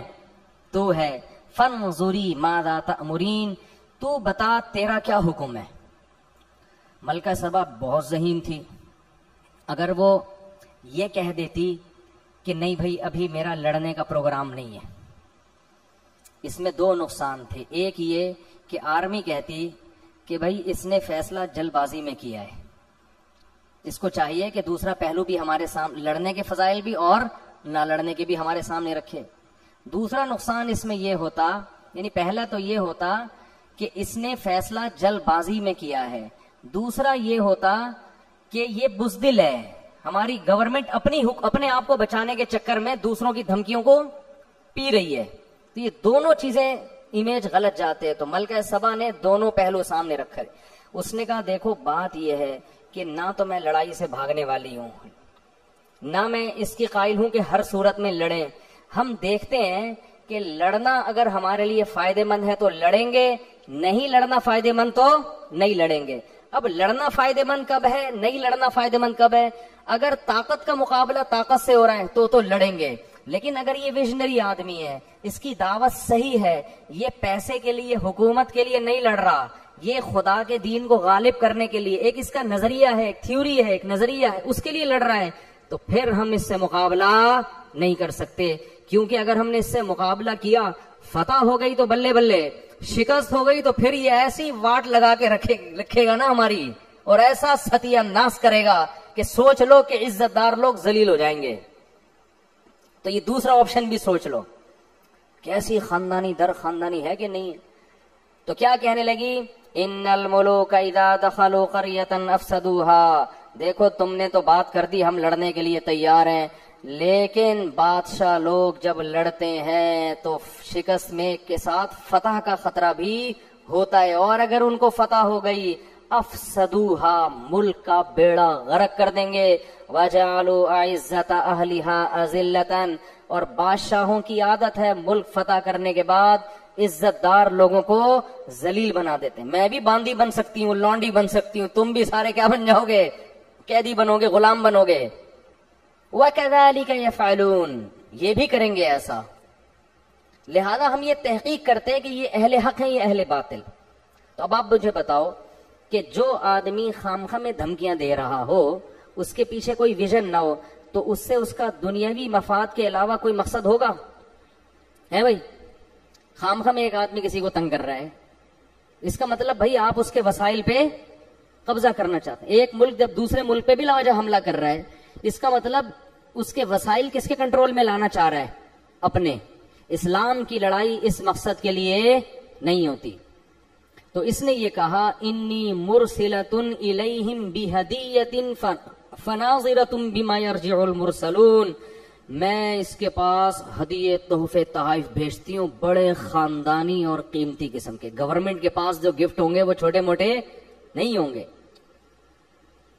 اگر یہ شخص دنیا پرست ہے, اس کے دل میں حکومت کی لالچ ہے, یہ نذرانے دیکھ کرنا یہ اپنے ویژن اور نظریے سے پیچھے ہٹ جائے گا, اس کی دعوت میں لچک پیدا ہو جائے گی. پھر اگر دھمکی دی تو ہم لڑیں گے اس سے, اور اگر دھمکی نہیں بھی دی تو بھی لڑیں گے, کیونکہ یہ اس کی علامت ہے کہ یہ خام خواہ میں حکومت کا نشہ ہے. تو ملکہ سبا نے نا اس زمانے کے اربوں خربوں کے حساب سے ہیرے جواہرات جو بھی قیمتی بہت خاندانی قسم کے تحفے تھے قاصدین کو دیے, اور بولے جاؤ سلیمان کو دے کر آ جاؤ. حضرت سلیمان کے پاس جب وہ تحفے آئے ہیں, فلما جاء سلیمان, جب وہ تحفے سلیمان علیہ السلام کے پاس آئے, قال اتمدوننی بمال, انہوں نے فرمایا کہ چند ٹکے کے لوگ, تم لوگ میری پیسوں سے مدد کرنا چاہ رہے ہو, اے بھائی میری دعوت کا تم نے یہ مطلب لیا ہے, چند ٹکے تو میں اپنی طرف سے لگا رہا ہوں, یعنی اتمدوننی بمال, تم پیسوں سے میری مدد کر رہے ہو, تم یہ سمجھ رہے ہو کہ اتنے ڈالر ہم تمہارے لیے مدد کے لیے بھیجیں گے تو تم چپ ہو جاؤ گے.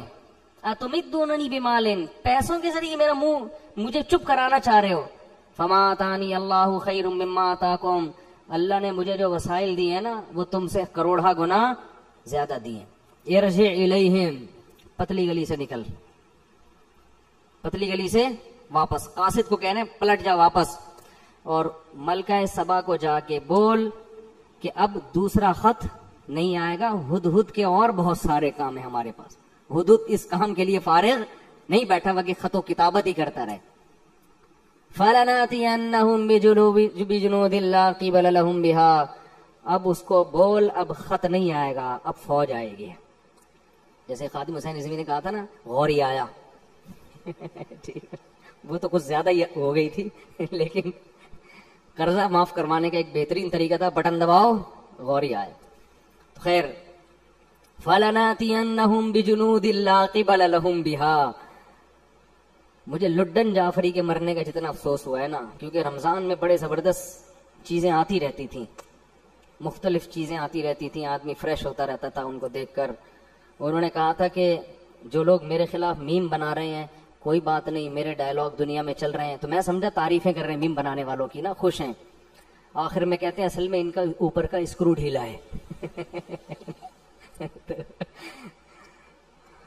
تو حضرت سلمان نے فرمایا فَلَنَأْتِيَنَّهُمْ بِجُنُودٍ لَا قِبَلَ لَهُمْ بِهَا, ملکہ سبا سے جا کے بولو, انہی کے قاصد کو کہہ رہے ہیں, حدود نہیں بھیج رہے, قاصد کو کہہ رہے ہیں کہ اب خط نہیں آئے گا, میں ایک ایسی فوج لے کر حملہ کروں گا کہ تم اس کے مقابلے میں ٹھہر نہیں سکتے. بھائی اس میں تو جنات بھی ہوں گے, اس میں تو انسان بھی ہوں گے.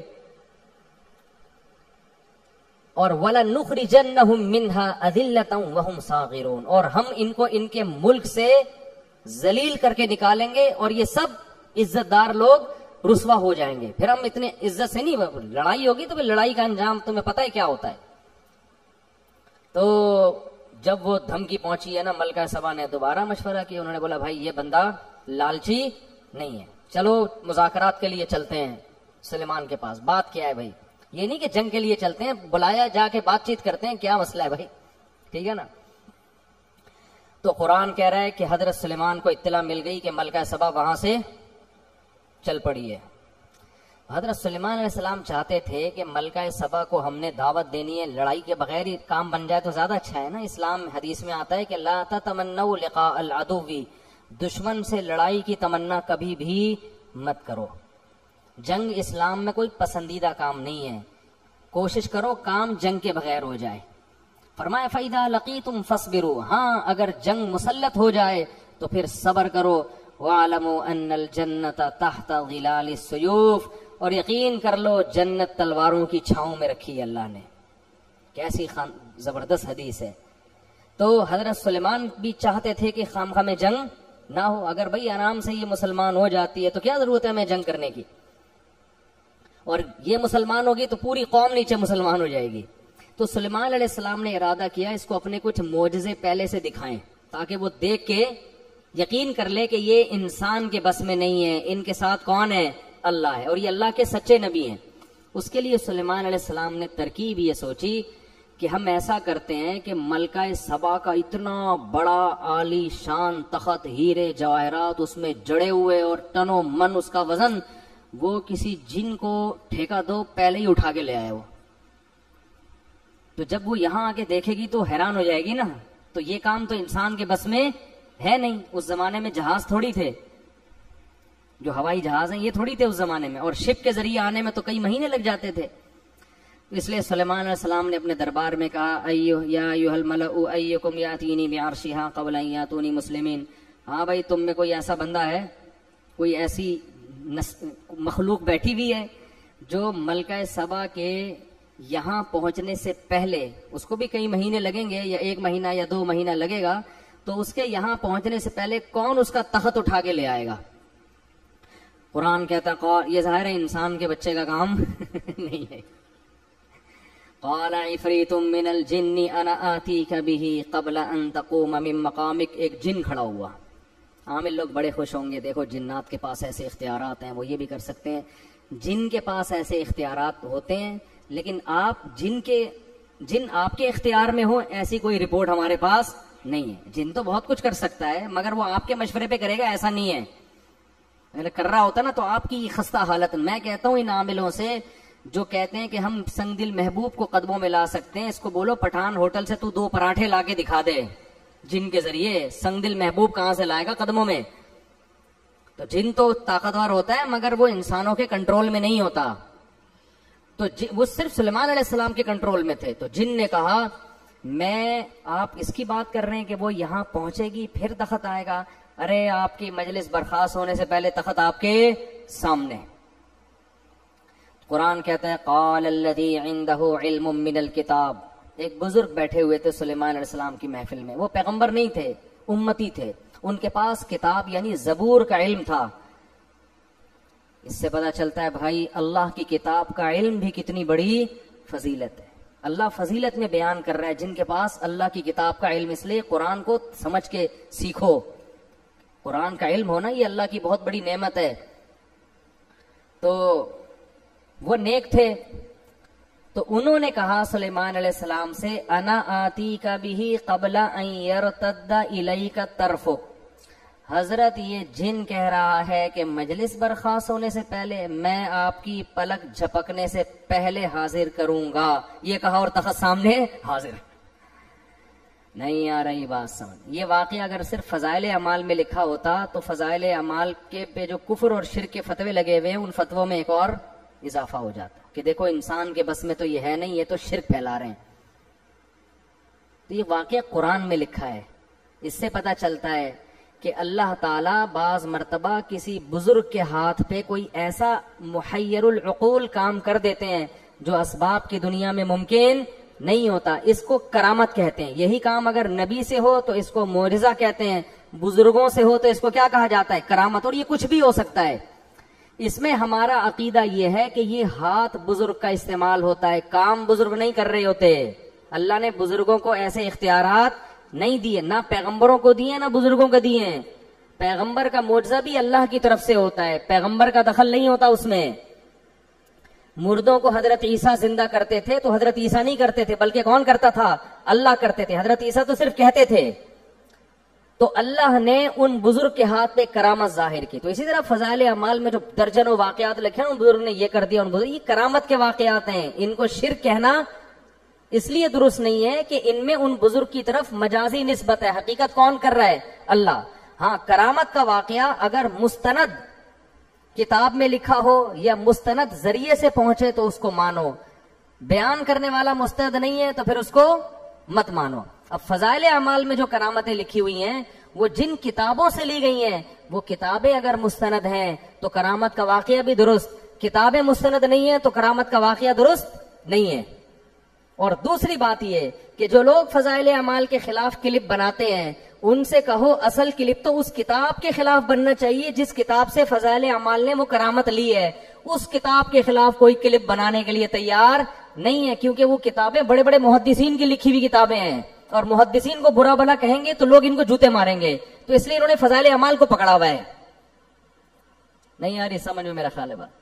تو یہ خیانت ہے بہت بڑی کہ جو اصل کتاب ہے اس کو تو کچھ نہیں کہہ رہے، ٹھیک ہے نا، اور جہاں جو نقل کر رہے ہیں اس کو کہہ رہے ہیں فضائل اعمال اور فضائل صدقات میں شرک بھرا ہوا ہے. تو ان کو شرک کی ڈیفینیشن ہی پتہ نہیں ہے. تو ان بزرگ نے کیا کہا. اب یہاں ایک اور لوگ سوال کرتے ہیں کہ یہ کرامت تو صحابہ کے ہاتھ پہ ظاہر نہیں ہوئی جو فضائل اعمال میں لکھی ہوئی ہیں, یہ تو نبی کے ہاتھ پہ یہ معجزہ نہیں ہوا, تو بزرگ کے ہاتھ پہ کیسے ہو گیا؟ اس کا مطلب بزرگ صحابہ سے بھی افضل ہیں. تو یہی سوال ہم یہاں کریں گے کہ سلیمان علیہ السلام تو تخت کو سیکنڈوں میں لا نہیں سکے, لیکن مجلس میں بیٹھے ہوئے بزرگ نے کہا اور تخت سامنے حاضر. تو کیا ہم یہ کہہ سکتے ہیں کہ وہ بزرگ حضرت سلیمان سے افضل ہو گئے؟ نہیں. کرامت کے صدور سے کوئی شخص دوسرے سے افضل نہیں ہو جاتا. کرامت تو اللہ کی طرف سے ایک اکرام ہے بزرگ کا کہ دیکھو میں اس پہ خوش ہوں اور اس کے ہاتھ پہ میں کیسی چیزیں ظاہر کر دیتا ہوں. یہ اس کی علامت نہیں ہے کہ اس وقت دنیا میں سب سے افضل یہی ہے. اور یہ بھی ممکن ہے کہ ایک پیغمبر کے ہاتھ پہ وہ معجزہ ظاہر نہ ہو جو کسی امتی کے ہاتھ پہ کرامت ہو جائے, یہ بھی عین ممکن ہے. باقی افضلیت کا تعلق اعمال سے ہے, کرامتوں سے نہیں ہے. کون افضل ہے سب سے؟ جو شریعت پہ سب سے زیادہ چلتا ہے, تو وہ تو پیغمبر سب سے زیادہ چلتے ہیں نا. اور علماء کہتے ہیں امتی کے ہاتھ پہ کرامت کا ظاہر ہونا یہ پیغمبر ہی کے فضیلت کی دلیل ہے, اس لیے کہ اس امتی کو یہ مقام اس پیغمبر کی امت کے امتی ہونے کی وجہ سے ملا ہے. وہ جو بزرگ تھے نا جنہوں نے کرامت ظاہر کی اور تخت فوراً لے آئے, تو اصل میں یہ فضیلت سلیمان علیہ السلام کی تھی. وہ بزرگ سلیمان علیہ السلام کو فالو کرتے تھے, اسی وجہ سے تو یہ انعام ملا نا ان کو. اسی وجہ سے حضرت سلیمان اس بزرگ کا شکریہ نہیں ادا کر رہے, بلکہ جیسے ہی تخت حاضر ہوا ہے تو کہہ رہے ہاذا من فضل ربی, یہ میرے رب کا مجھ پر فضل ہے. نہیں آ رہی بات؟ کیا مطلب؟ گویا یہ میرا معجزہ ہے کہ میرے امتیوں کے ہاتھ پہ ایسا کچھ ہو رہا ہے, تو یہ ان کا نہیں, یہ کس کا کمال ہے؟ یہ کمال اللہ نے مجھے دیا ہے کہ مجھے فالو کرنے کی وجہ سے ان کو ایسے ایسے انعامات ملے ہیں. تو فضائل اعمال اور صدقات میں جو بزرگوں کی کرامتیں لکھی ہوئی ہیں وہ محمد صلی اللہ علیہ وسلم کی فضیلت کی دلیل ہیں کہ اللہ نے سید الانبیاء کو اتنا اونچا مقام دیا کہ سید الانبیاء کو فالو کرنے والوں کے ہاتھ پہ اللہ نے ایسی ایسی کرامتیں ظاہر کی ہیں. تو اس سے پیغمبر کا مقام کم نہیں ہو رہا, بلکہ پیغمبر کا مقام اونچا ہو رہا ہے کہ ان کی امتیوں میں پچھلی امتوں سے بھی زیادہ بڑی بڑی کرامتیں صادر ہوئی ہیں. نہیں آ رہی میرا خیال ہے بات سمجھ میں؟ تو سلیمان علیہ السلام نے کیا کیا؟ وہ ان بزرگ نے کہا کہ میں آپ کی پلک جھپکنے سے پہلے کیا لے آؤں گا؟ تخت سامنے. یہ کہا اور تخت سامنے, کیونکہ پلک تو جھپکنے میں سیکنڈ لگتے ہیں. اب جیسے ہی حضرت سلیمان نے دیکھا اڑے یہ تو تخت یہیں آ گیا فوراً, تو فرمانے لگے ھذا من فضل ربی, یہ میرے رب کا کیا ہے؟ فضل ہے, مجھ پر فضل ہے. لیبلونی ااشکر ام اکفر, اللہ مجھے آزمانا چاہتا ہے کہ میں اس کا شکر گزار بنتا ہوں یا ناشکرا. میں نے اس دن بیان میں کہا تھا نا کہ پیغمبر جب بھی کوئی نعمت دیکھتے ہیں تو شو نہیں مارتے, اتراتے نہیں ہیں اور بڑی بڑی باتیں نہیں کرتے, بلکہ کس کی طرف نسبت کرتے ہیں؟ اللہ کی طرف. شکر بھی ادا کرتے ہیں اور استحضار بھی کرتے ہیں کہ مجھے آزمایا جا رہا ہے, ایسا نہ ہو میں اس میں پڑھ کے اللہ کو بھول جاؤں. ہمارے ہاتھ پہ کوئی ایسی کرامت ظاہر ہو نا, کوئی انڈا ہی اٹھا کے ہم لے آئیں کہیں سے, پٹھان ہوٹل کا پراٹھا لے آئیں, چلو فرض کرو اٹھا کے لے آئیں اگر ہم, تو 6 مہینے شو مارنے میں لگیں گے کہ نہیں لگیں گے؟ دیکھا اس دن میں نے سنگ دل محبوب قدموں میں لایا تھا کہ نہیں لایا تھا؟ لایا تھا کہ نہیں لایا تھا؟ دیکھا اس دن میں نے خواب سنایا تھا, اگلے دن سچا نکلا کہ نہیں نکلا؟ 6 مہینے کس میں لگیں گے؟ شو مارنے میں. ادھر سلیمان علیہ السلام یہ نہیں کہہ رہے فخر, دیکھو میری امتیوں میں ایسے ایسے لوگ ہیں ہزاروں کلومیٹر دور سے, تخت سیکنڈوں میں, میں ایسا ہی تھوڑی یہاں بیٹھا ہوا ہوں بھائی, ایسا ہی تھوڑی, بہت سے پیغمبروں سے اللہ نے مجھے فضیلت دی ہے, ایسی کچھ نہیں. بلکہ کیا کہہ رہے ہیں؟ یہ میرے رب کا فضل ہے, میرا کمال نہیں ہے, اور میرے رب نے مجھ پر یہ فضل اس لیے کیا لیبلونی, مجھے آزما رہا ہے وہ. اشکر ام اکفر, کہ میں شکر گزار بنتا ہوں یا ناشکرا. آگے کہنے ومن شکر فانما یشکر لنفسی, دیکھو جو شکر کرتا ہے اپنے خود ہی فائدہ ہوگا اس کا, اللہ کو کوئی فائدہ نہیں ہے. ومن کفر فان ربی غنی کریم, اور جو ناشکری کرے گا اللہ کا کوئی نقصان نہیں ہے, میرا رب بے پرواہ ہے, اسے انسانوں کے شکر کی ضرورت نہیں ہے, کریم عزت دار پہلے سے ہے, وہ کسی کی ناشکری سے اس کی عزت میں کمی نہیں ہوتی. اب جب تخت آ گیا نا, تو اب سلیمان علیہ السلام نے سوچا ملکہ سبا آتے ہی تو اس تخت کو پہچان جائے گی, کیونکہ ایک دم 100% وہی تخت، اس جیسا تو کسی کا نہیں ہے. تو اسے تھوڑا سرپرائز دینے کے لیے ہم اس تخت میں تھوڑی سی چینجنگ کرتے ہیں تاکہ اس کو تھوڑا سوچنا پڑے. جب انسان کنفیوز ہونے کے بعد کسی حقیقت پر مطلع ہوتا ہے تو اس پر اثر زیادہ ہوتا ہے. سمجھ میں نہیں آ رہی بات؟ تھوڑا سا کنفیوز ہونا پھر پتا چلے بھائی یہ وہی ہے. جیسے حضرت یوسف جب مصر کے بادشاہ بنے نا، تو جو ان کے بھائی جب گئے ہیں تو حضرت یوسف کو پہچانا نہیں، لیکن کنفیوز ہو گئے تھے کہ ان کی شکل کس سے مل رہی ہے؟ ہمارے بھائی سے. پھر یوسف علیہ السلام نے بھی ان کو بتایا نہیں کہ میں تمہارا بھائی ہوں، بلکہ ان سے پوچھا کہ تمہیں پتا ہے تم نے اپنے بھائی کے ساتھ کیا کیا تھا کنویں میں؟ یہ نہیں بتایا کہ میں وہی ہوں. یہ سوال پوچھنا تھا کہ بھائی سمجھ گئے کہ یہ کون ہے، کیونکہ یہ واقعہ تو یوسف کے علاوہ کسی کو معلوم نہیں تھا. تو یہ بھی تھوڑا سا نا تردد میں ڈال کے کسی کو حقیقت بتانا، اس میں زیادہ لطف ہوتا ہے، اس میں زیادہ مزہ ہوتا ہے، اور اس میں جو آپ اس کو سکھانا چاہتے ہیں وہ زیادہ اچھی طرح سے سیکھتا ہے.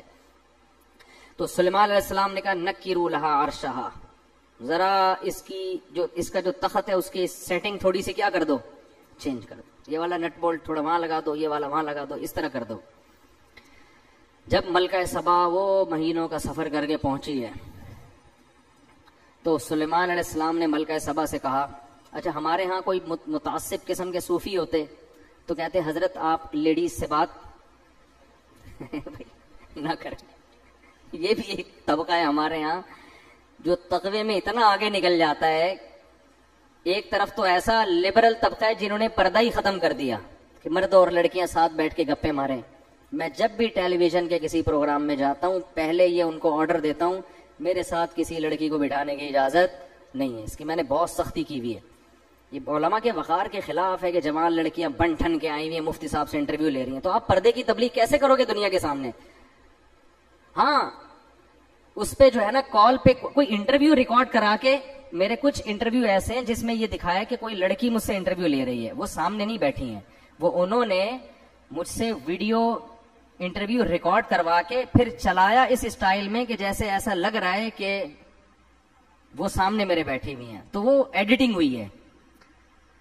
تو ایک طبقہ تو ہمارا یہ کہ جنہوں نے پردے کے حکام کی دھجیاں اڑا دی. ایک طبقہ اتنی صوفی پنے کی انتہا کو پہنچا ہوا ہے جہاں عورت سے بات کرنے کی ضرورت ہے وہاں بھی وہ بات کرنے کے لیے تیار نہیں ہے. اب کوئی خاتون اگر آپ سے مسئلہ پوچھنے کے لیے آ رہی ہے تو پردہ کرنا تو اس کی ذمہ داری ہے. اگر وہ نہیں کر رہی تو آپ کو شریعت نہیں کہتی یہاں سے بھاگ جاؤ فوراً کہ وہ مسئلہ پوچھنے آئی آپ بھاگیں وہاں سے. آپ بیٹھے مسئلہ بتائیں. ہاں تنہائی کسی عورت کے ساتھ بند کمرے میں اختیار کرنا اس کی اسلام میں اجازت نہیں ہے، اور آپ اس کو محبت سے پردے کی ترغیب بھی دے دیں. تو ہمارے یہاں کچھ جو اس طرح کے لوگ ہیں نا تو وہ سلیمان علیہ السلام پر اعتراض کہ وہ پہلے سلیمان علیہ السلام کے پاس جا کے کہتے حضرت آپ کو لیڈیز سے بات کرنے کی اجازت نہیں ہے بالکل. تو لیکن پیغمبر تھے کون بولتا. تو سلیمان علیہ السلام نے جب دیکھا کہ ملکہ سبا آئی تو سب سے پہلے اس سے سوال پوچھا اہا کذا عرشک، یہ تخت آپ ذرا دیکھیں بتائیں کہ کیا آپ کا جو تخت ہے اسی ٹائپ کا ہے یا نہیں ہے. تو وہ بڑے حیران ہو گئی کہ یار بالکل اسی جیسا لگ رہا ہے لیکن 100% وہ ہے بھی نہیں. تو کہنے لگی قالت کأنہ ہو، ایسا لگ رہا ہے کہ یہ وہی ہے، یعنی وہ ہے تو نہیں لیکن ایسا لگ رہا ہے کہ گویا کہ یہ وہی ہے. پھر کہنے لگی کہ بڑا کمال آپ نے کیا کہ اسی جیسا تخت ہدہد کی رپورٹوں کے ذریعے اس نے کہیں لا کے نقشہ بتایا ہوگا اور آپ نے اسی جیسا تخت بنا لیا، کیونکہ اس کے تو وہم و گمان میں بھی نہیں کہ سیکنڈوں میں یہ تخت وہاں سے اڑ کے یہاں آ سکتا ہے. لہذا وہ کہہ رہی ہے کہ کمال ہے بھائی، اسی جیسا تخت آپ نے کیسے بنا لیا. وَأُوتِينَا الْعِلْمَ مِنْ قَبْلِهَا وَكُنَّا مُسْلِمِينَ، ہمیں پتا تھا کہ آپ کو اللہ نے جو ٹیکنالوجی دی ہے اور وسائل دیے ہیں اس کا ہمیں اندازہ تھا، لیکن ایسا اندازہ کہ ایسا خاندانی تخت بنا لو گے یہ کھوپڑی میں نہیں آتا، اور ہم پہلے سے مان چکے ہیں آپ کی صلاحیتوں کو، مسلمین مان چکے ہیں. یہ تو اس کے تصور میں ہی نہیں کہ یہ وہی ہے. قیل لها ادخل الصرح، حضرت سلیمان علیہ السلام نے فرمایا کہ اب اس محل میں آپ داخل ہو جاؤ.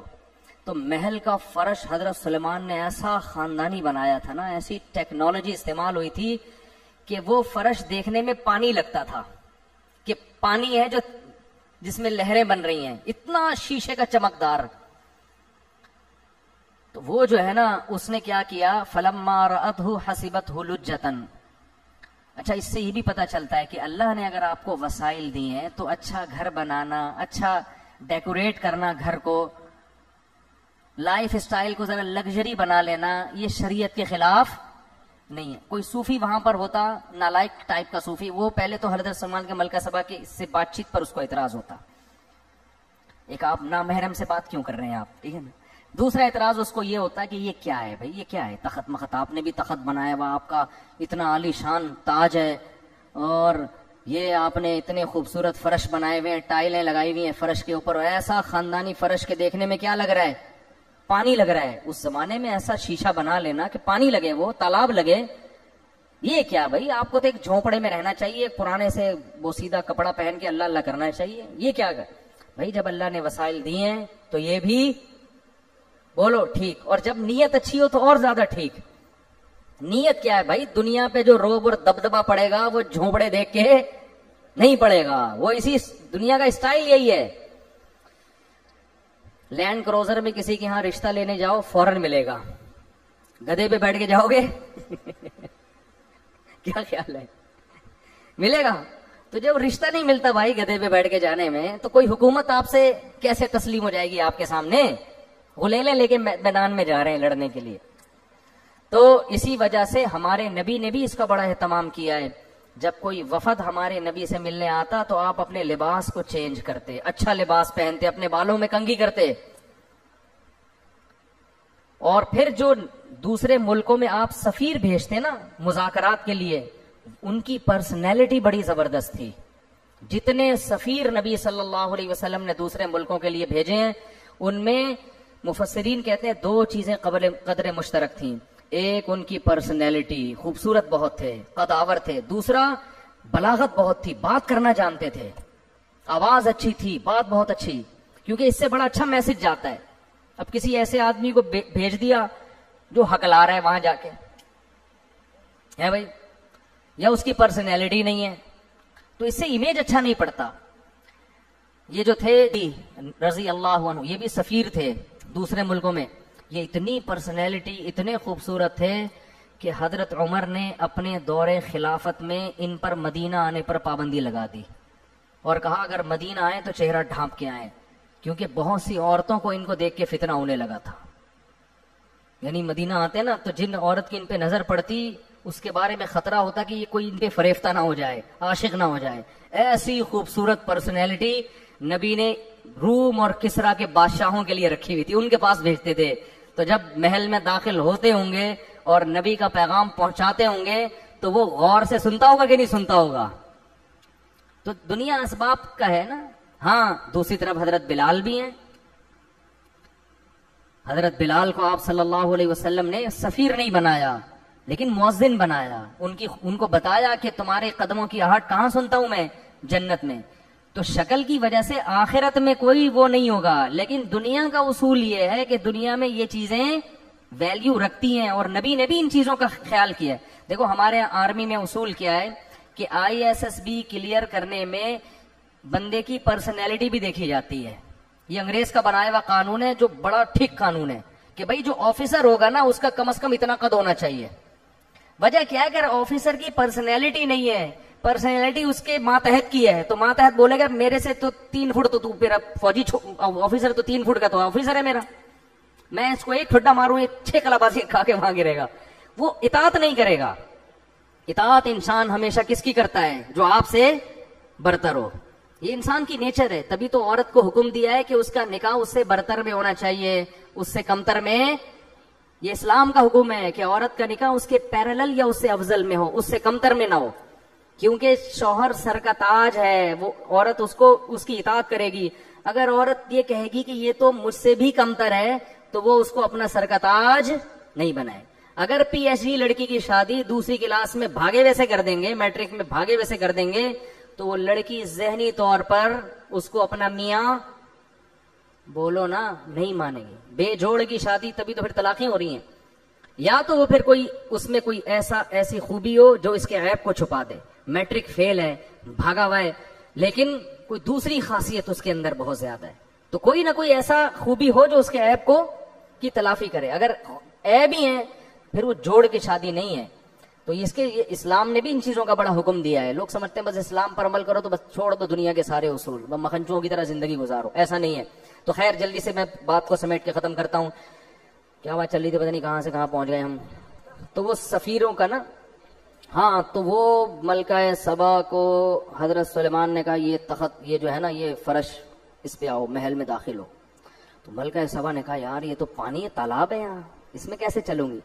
تو کشفت عن ساقیہا, اپنی جو بھی شلوار تھی, جو بھی ازار تھا, جو بھی ساڑی تھی, کچھ بھی ہوگا, ساڑیاں تو نہیں پہنی ہوں گی, ظاہر ہے ملکہ ہے, شاہانہ لباس ہی ہوگا نا. تو جو بھی لباس تھا اس نے اپنے پائنچے اوپر کر لیے تاکہ میرے پاؤں کپڑے گیلے نہ ہو. حضرت سلیمان قیل لها ادخل الصرح فلما رأته حسبته لجة وكشفت عن ساقيها قال انه صرح ممرد من قوارير. تو حضرت سلیمان نے کہا یہ پانی نہیں ہے, یہ تالاب نہیں ہے, یہ شیشے کا بنا ہوا فرش, ڈیزائن ایسے کیا گیا ہے دیکھنے والا اس کو تالاب سمجھتا ہے. اب یہاں ملکہ سبا نے کہا بھائی یہ خدا کا پیغمبر ہے, ابھی اس نے مجھے تخت دکھا دیا وہاں سے یہاں, اور یہ ایسا فرش تو دنیا میں کسی کا باپ بھی نہیں بنا سکتا. اس نے یہ نہیں کہا مجھے پتا ہے, یہ دل میں سوچا ہوگا. لوگ پھر کہہ رہے ہوتے یہ باپ کا لفظ کہاں ہے قرآن میں, دکھاؤ بھائی. تو ہمارا بھی تو کچھ اسٹائل ہے نا بات سمجھانے کا, ہم آج کے زمانے کے لحاظ سے سمجھائیں گے نا. تو ملکہ سبا نے کہا بھائی یہ تو ممکن واقعی اللہ کے سچے پیغمبر ہیں, ان کے پاس وسائل کی کمی نہیں ہے. تو فوراً کہنے لگی قال ربی انی ظلمت نفسی. اب دیکھو حضرت سلیمان سے خطاب نہیں کر رہی, اب کس سے خطاب کر رہی ہے, اللہ سے. یہ بھی اس کے خاندانی ہونے کی دلیل, کیونکہ ان کو یقین آ گیا کہ یہ سب کچھ یہ نہیں کر رہے, اللہ کر رہا ہے مجھے سمجھانے کے لیے کہ تو غلط دین پہ چل رہی تھی. توبہ کی اور کہنے لگی ربی انی ظلمت نفسی, اللہ آج تک میں نے سورج کو سجدہ کر کے اپنی جان پہ ظلم کیا ہے. وَأَسْلَمْتُ مَعَ سُلَيْمَانَ لِلَّهِ رَبِّ الْعَالَمِينَ. یہ ایسا خاندانی جملہ ہے, اس سے آپ کو پتا چلے گا بھائی ایکسٹرا آرڈینری ذہین تھی. اب یہ نہیں کہہ رہی کہ اللہ میں تجھ پر ایمان لے آئی, یہ بھی نہیں کہہ رہی کہ اللہ میں نے سلیمان کو نبی مان لیا. اگر یہ کہتی کہ میں نے سلیمان کے ہاتھ پہ بیعت کر لی, سلیمان کو مان لیا, تو سوال پیدا ہوتا ہے یہ سارے کام کا حکم کون دے رہا ہے. سلیمان تو ایک ذریعہ ہے, اصل تو آپ کو توحید کی دعوت دی جا رہی ہے, اللہ کی بندی بنو. تو اسلام اللہ کے لیے لانا ہے, سلیمان کے لیے نہیں لانا.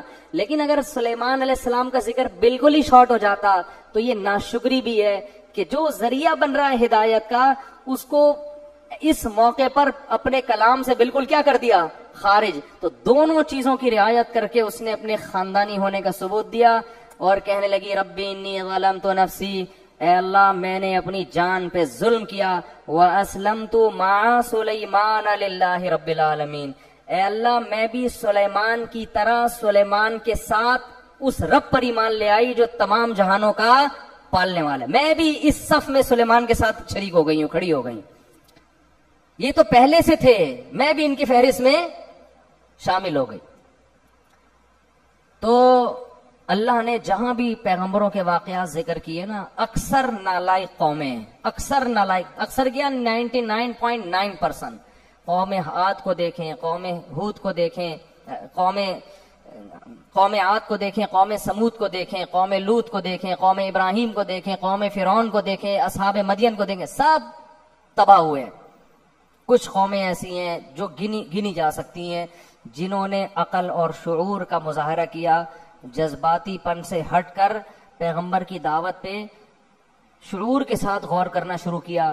اللہ نے ان کو ہدایت بھی دی, اللہ نے ان کو عزت بھی دی, اور قیامت تک کے لیے اللہ نے ان کا تذکرہ قرآن میں لکھ دیا. ملکہ سبا کتنی خوش ہوتی ہوگی, اس کے تو تصور میں بھی نہیں ہوگا کہ کل ایک قرآن نازل ہوگا, اللہ کی آخری کتاب, جس میں اللہ میرا تذکرہ کریں گے اتنے اہتمام کے ساتھ. اور حضرت مولانا حضرت مفتی طارق مسعود صاحب دامت برکاتہم, آپ کے حساب سے, میرے حساب سے نہیں, میں تو ایسے ہی آدمی ہوں, آپ لوگ یہ القاب لگاتے ہیں نا, میں یہ کرتا ہوں تکبر سے بچنے کے لیے. جب لوگ کہتے ہیں مفتی طارق مسعود مدظل العالیہ, تو میں آگے لگاتا ہوں جو ملا کھا لیا.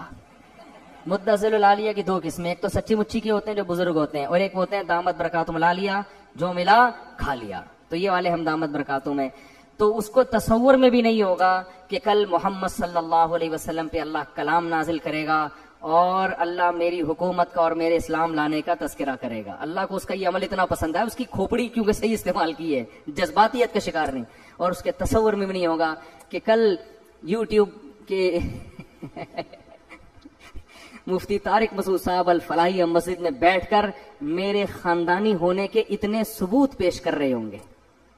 اس کے تصور میں بھی یہ بات نہیں ہوگی. سمجھ میں نہیں آ رہی بات؟ تو یہ عمل ہے ان لوگوں کا جو اللہ کی مان کے چلتے ہیں, اور جو جذبات میں آ کے مخالفت کرتے ہیں وہ تباہ ہو جاتے ہیں. اللہ تعالیٰ سمجھنے کے عمل کی توفیق عطا فرمائے. لوگ آخر میں ایک سوال پوچھتے ہیں کہ ملکہ سبا کی حضرت سلیمان سے شادی ہوئی تھی کہ نہیں ہوئی تھی. اس کے بارے میں کوئی رپورٹ نہیں ہے, لیکن حضرت سلیمان کی 100 بیویاں صحیح بخاری سے ثابت ہیں, تو ایک اور ہونے سے کوئی فرق نہیں پڑتا. 101 ہو گئی ہوں گی. مسئلہ اس کے لیے ہوتا ہے جس نے ساری زندگی ایک بیوی رکھنی ہے, وہ دنیا میں دین کا کام بھی کر سکتا ہے. وہ خواتین سارا بیان کا بیڑا غرق ہو جائے گا نا, خواتین بولی, پھر آخر میں ترغیب دے دی اس نے.